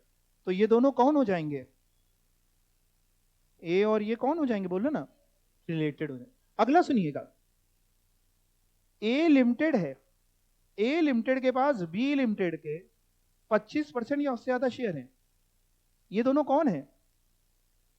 रिलेटेड है सर। ये कौन है? रिलेटेड है। Okay sir. और सुनिए, वन ऑफ देम डायरेक्टली और इनडायरेक्टली कंट्रोल द अदर। एक दूसरे को कंट्रोल करता है। मे भी मान लीजिए मेरे पास दूसरे के कंपनी के बोर्ड ऑफ डायरेक्टर्स में कौन होगा कौन नहीं होगा इसको कंट्रोल करने की पावर है, कंट्रोलिंग मेरे हाथ में। या फिर परचेज के सारे डिसीजन मेरे कंट्रोल में है, किसी भी तरीके के मेरे पास कंट्रोलिंग पावर है, तो हम दोनों कौन है? रिलेटेड है। या फिर बोथ ऑफ देम डायरेक्टली और indirectly controlled by a third person. कहने का मतलब मिस्टर ए के पास एक्स लिमिटेड के भी 25% या उससे ज्यादा शेयर है, वाई लिमिटेड के भी 25% या उससे ज्यादा शेयर है। ऐसे में एक्स लिमिटेड और वाई लिमिटेड भी रिलेटेड है। क्या मतलब सर? लिख के बताऊं। ए के पास, मिस्टर ए के पास एक्स लिमिटेड के भी 25% या उससे ज्यादा शेयर है, वाई लिमिटेड के भी एक्स ए के पास 25% या उससे ज्यादा शेयर है। तो ए और एक्स तो रिलेटेड है ही, ए और वाई तो रिलेटेड है ही, और ये दोनों भी आपस में रिलेटेड है। क्यों? क्योंकि ये दोनों एक थर्ड पर्सन द्वारा कंट्रोल होते हैं। मिस्टर ए है जो एक्स लिमिटेड को भी कंट्रोल करते हैं और वाई लिमिटेड को भी। तो एक्स लिमिटेड और वाई लिमिटेड में भले ही आपस में कोई तालमेल नहीं था, तब भी ये दोनों कौन बन गए? रिलेटेड बन गए। अच्छा, ए और एक्स लिमिटेड है रिलेटेड? वो तो है ही ना, वो तो है ही। यहां पे लिखा है, इसमें भी लिखा है, इसमें भी लिखा है, ए और वाई तो है ही। एक्स और वाई है, ये कहां लिखा है? यहां लिखा है। बोथ ऑफ देम मतलब X limited and Y limited directly और indirectly control by a third person. Third person कौन है यहां पे? ए। या फिर टुगेदर दे डायरेक्टली और indirectly control third person. X limited और वाई लिमिटेड मिलके ए लिमिटेड को कंट्रोल करती हैं। टुगेदर थर्ड पर्सन को कंट्रोल करती हैं। एक्स लिमिटेड और वाई लिमिटेड किसको कंट्रोल करती हैं? A limited. कौन है रिलेटेड? सब आपस में है, सब आपस में है। मतलब ऐसा नहीं कि केवल एक्स और वाई, एक्स और वाई भी रिलेटेड है, एक्स और ए लिमिटेड भी, ए लिमिटेड वाई लिमिटेड, सब आपस में रिलेटेड है, कोई भी ट्रांजेक्शन होगा रिलेटेड है। या फिर सर अभी तो खून के रिश्तों की बात ही नहीं करी, आओ खून के रिश्तों की बात करते हैं। They are members of the same family. तो जिनको आप मनी मन रिश्तेदार मान चुके हैं वो आया ही नहीं कहीं पे। हाँ अगर वो फैमिली का पार्ट बन जाए तो फिर आ जाएगा। ठीक है, समझ पा रहे हैं आप लोग? फैमिली का मतलब समझते हैं ना? फैमिली का मतलब है यहाँ पे अगर और डिटेल में समझाएं तो स्पाउस एंड चिल्ड्रन, चाहे डिपेंडेंट हो चाहे डिपेंडेंट ना हो, बाकी पेरेंट्स, ब्रदर और सिस्टर अगर होली और मेनली आप पे डिपेंडेंट हैं तो ये बहुत डिटेल में हो गया। सर एक बात फिर से बताओ, यानी अगर रिलेटेड पर्सन होगा, हाँ बेटा, तो सर क्या होगा? तो ये होगा कि अगर आपने गुड्स या सर्विस सप्लाई किया है इन the course of furtherance of business में, भले ही आपने पैसे नहीं भी लिए हैं तो भी सर जीएसटी लगेगा। एग्जाम्पल से देखिएगा, बहुत बढ़िया समझ में आने वाला है आपको। एक्स होल्ड्स 25% या उससे ज्यादा equity share capital in Y limited as well as Z limited. X के पास वाई के भी 25% या उससे ज्यादा शेयर है, जेड के भी 25% या उससे ज्यादा शेयर है। बताओ वाई और जेड भी आपस में रिलेटेड हो गए कि नहीं हो गए? हो गए। अब हुआ क्या आगे सुनिए, Y limited and Z limited are related person. Example है ना, तो आंसर भी लिखा है, दोनों रिलेटेड, हाँ जी रिलेटेड। वाई लिमिटेड ने किया क्या? सप्लाई करे गुड्स या services without consideration to Z limited. अगर ये supply in the course of furtherance of business में होगी तो ये डीम्ड सप्लाई मान ली जाएगी। क्यों? क्योंकि आप दोनों रिलेटेड थे, विदाउट कंसिडरेशन था। In the course of furtherance of business में अगर होगी तो डीम्ड सप्लाई। पढ़िएगा, if supply is made in the course और furtherance of business of Y limited GST is applicable. Clear हो पा रहा है? एक और एग्जांपल है, बहुत ध्यान से। B is an architect, he gives his BMW car to his wife Mrs. B. B के पास BMW कार है जो उन्होंने अपनी धर्मपत्नी मिसेस बी को गिफ्ट कर दी। अच्छा, क्या B and Mrs B related हैं? बिल्कुल हैं, क्योंकि ऊपर आपने पढ़ा सबसे आखिरी point, they are members of the same family. दूसरा सर, कार क्या गुड्स होती है? बिल्कुल होती है बेटा। तो सप्लाई करी गुड्स की, गुड्स दिए हैं, विदाउट कंसिडरेशन दिए हैं, रिलेटेड को दिए हैं। आगे ना पढ़े अगर तो क्या ये डीम्ड सप्लाई है? क्या ये डीम्ड सप्लाई होगा? क्या लगता है आपको? जो येलो से हाईलाइटेड वो पोर्शन पूरा पढ़ के सोचो, समझ में आ जाएगा। हाँ, इन the course of furtherance of business में सीखे। आपका कार का व्यापार थोड़ी ना है। आप समझ पा रहे हैं बात को? डीम्ड सप्लाई नहीं है। आंसर पढ़िए। B is an architect, he gifts his BMW car to his wife Mrs B. B and Mrs B related तो हैं, बट कंसिडरेशन एब्सेंट है, तभी शेड्यूल 1 में गए। अगर कंसिडरेशन होती तो सप्लाई होती। However, GST is not applicable. Why? Because supply is not made by B in the course or furtherance of business. Any doubt? नहीं? पक्का? ओके। अब मैं आपको इसी पॉइंट में भी, इस पॉइंट में टाइम लगेगा, इसी पॉइंट में दोबारा लेके चलता हूं। इस पॉइंट में आपने जब रिलेटेड पर्सन पढ़ा तो आपने थर्ड में क्या पढ़ा? Employer and employ. अभी मैं आपको कौन सा शेड्यूल पढ़ा रहा हूं? शेड्यूल 1। शेड्यूल 1 क्या बताता है? कि ये विदाउट कंसिडरेशन भी है तो ये डीम्ड सप्लाई है। जब ये पढ़ा लूंगा तो शेड्यूल 2 पढ़ाऊंगा, वो देखेंगे क्या बताता है तब बताऊंगा। उसके बाद पढ़ाऊंगा शेड्यूल 3। शेड्यूल 3 क्या बताता है वो पहले सुन लो। शेड्यूल 3 जब आपको पढ़ाऊंगा, आज की क्लास में नहीं पढ़ाऊंगा, आगे पढ़ाऊंगा। शेड्यूल 3 जब पढ़ाऊंगा, शेड्यूल 3 में कुछ पॉइंट्स दिए। शेड्यूल 3 कहता है ये चीजों को ना ही हम सप्लाई ऑफ गुड्स मानेंगे, ना ही हम सप्लाई ऑफ सर्विस मानेंगे। मतलब जिन चीजों को जीएसटी के दायरे से इनको बाहर करना था उनको शेड्यूल 3 में डाल दिया कि इन चीजों को ना हम सप्लाई ऑफ गुड्स मानते हैं, ना सप्लाई ऑफ सर्विस। जैसे उसमें मान लो एक लिखा मिलेगा फ्यूनरल की सर्विसेज। अब जो चला गया उसको कम से कम खुशी खुशी जाने दें, उस पर भी बड़ा खर्चा होता है। कहने साहब उस पर नहीं लेंगे जीएसटी। समझ पा रहे हैं? वो नहीं अंतिम यात्रा वाली गाड़ी होती है, अंतिम नमस्ते, उस पर जीएसटी नहीं लेंगे। तो वो लिखा मिलेगा, वहीं पे एक पॉइंट लिखा मिलेगा services by employ to an employer. देखा जाए तो जो एम्प्लॉय एम्प्लॉयर के लिए काम कर रहा है दे तो वो भी सर्विस ही रहा है। एम्प्लॉय बताता है ये कर दो तो वो कर देता है, सर्विस ही तो हुई। तो क्या इस पे जीएसटी लगा दे? मतलब हर इंसान जो सैलरी बांट रहा है उस पर जीएसटी लगाए? हमने 10,000 रुपए अपने एम्प्लॉय को सैलरी दी, एम्प्लॉय कह रहा है सर 10,000 तो सैलरी हो गई, प्लस सर 18% जीएसटी दीजिए, 1800 लाइए सर, 11,800 रुपए हमको दीजिए। एम्प्लॉय एम्प्लॉयर से कह रहा है सर लाइए 11,800 दीजिए, 10,000 हम रखेंगे, 1800 सरकार को देंगे। ये तो आपको वैसे भी हटाना ही पड़ता। जब सर्विस टैक्स था तब भी इसमें सर्विस टैक्स थोड़ी ना लगता था, कैसे लगा सकते हो?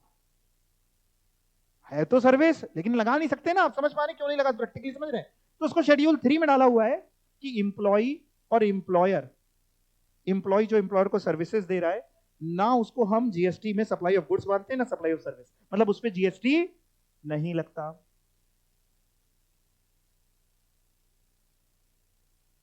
अब शेड्यूल 1 में सर फिर क्या लिखा है? अगर शेड्यूल 3 में ये लिखा है तो 1 में फिर रिलेटेड पर्सन की डेफिनेशन में क्या जरूरत पड़ी थी इनको एम्प्लॉयर और एम्प्लॉय को डालने की? उसकी जरूरत क्या पड़ गई, नौबत पड़ गई?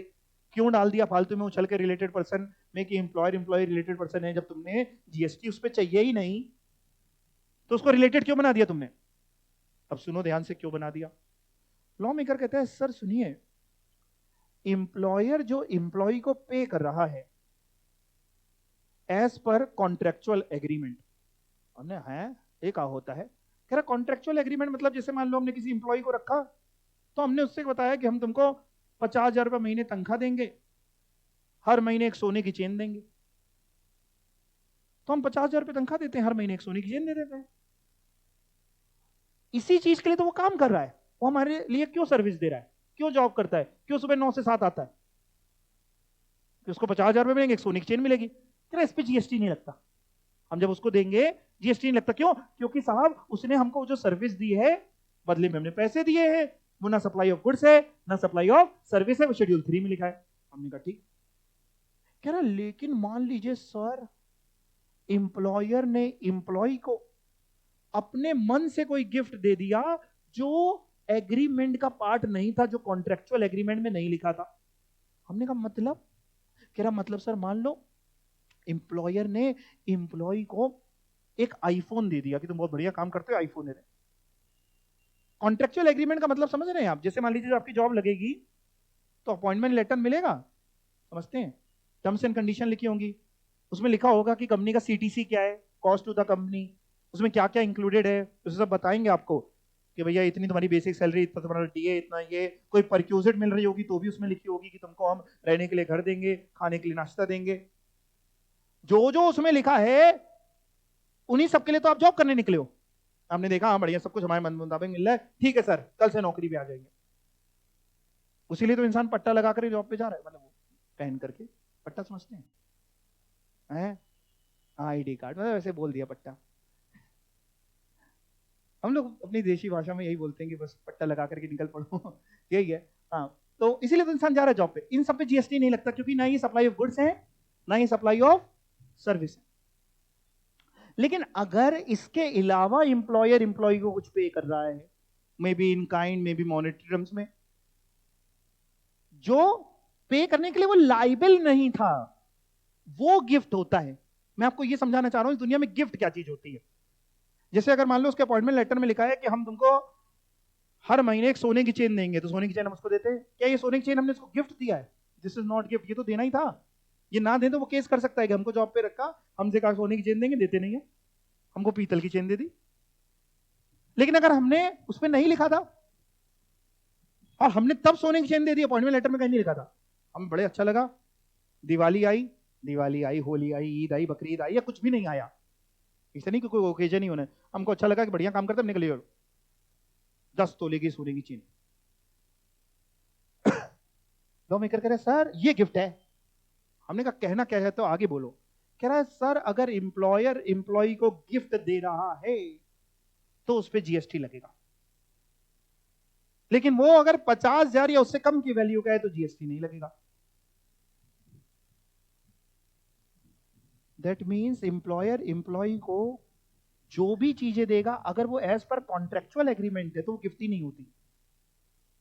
अगर एज पर मतलब कॉन्ट्रैक्ट में लिखा हुआ है कि हर साल हम आपको एक ऑडी गिफ्ट किया करेंगे, एक कार गिफ्ट करेंगे, लिखा है उसमें गिफ्ट वर्ड, लेकिन वो गिफ्ट नहीं है।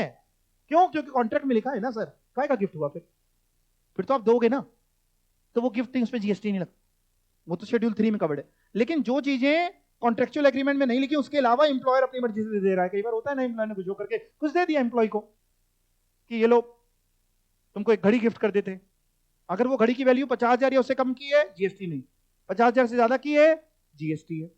इसलिए लॉ मेकर ने शेड्यूल 1 में रिलेटेड पर्सन में एम्प्लॉयर एम्प्लॉय को डाला, क्योंकि वो कह रहा है कि साहब इसको रिलेटेड बनाएंगे तब तो यहां शेड्यूल 1 में उससे टैक्स, शेड्यूल 1 में सेकंड पॉइंट में टैक्स ले पाएंगे, क्योंकि सेकंड पॉइंट में लिखा है सप्लाई ऑफ गुड्स या सर्विस हुई बिटवीन किसके बीच में, विद कंसीडरेशन और विदाउट कंसीडरेशन, तभी तो गिफ्ट है। विदाउट जो भी है जीवन में चीजें वही गिफ्ट है, जो भी विद कंसीडरेशन वो गिफ्ट होता ही नहीं है। तो अगर एम्प्लॉयर ने एम्प्लॉय को कोई भी गुड्स या सर्विस दी है, विदाउट कंसीडरेशन दी है, जो उसके कॉन्ट्रेक्चुअल एग्रीमेंट का पार्ट नहीं थी, क्योंकि कॉन्ट्रेक्चुअल एग्रीमेंट का पार्ट थी तो फिर वो विद कंसीडरेशन है, क्योंकि बदले में उसने भी आपके लिए काम किया है, और वो शेड्यूल 3 में कवर्ड, उस पर जीएसटी नहीं लगता, विदाउट कंसीडरेशन है यानी गिफ्ट है। और 50,000 से ज्यादा का है तो जीएसटी के दायरे में आता है, 50,000 से कम का है तो जीएसटी के दायरे में नहीं आता। मैंने एग्जाम्पल भी लिया है, लेकिन पहले आपको ये प्रोवाइडेड पढ़ा दें, provided that gifts not exceeding 50,000 in a financial year by an employer to an employ, 50,000 ज्यादा नहीं है तो क्या करें इसको, shall not be treated as supply of goods और सर्विसेज। गिफ्ट का मतलब समझ पा रहे हो आप एम्प्लॉयर एम्प्लॉय के केस में? एक एग्जांपल अगर आप कर लोगे तो शायद आपको ज्यादा क्लियर हो जाएगा।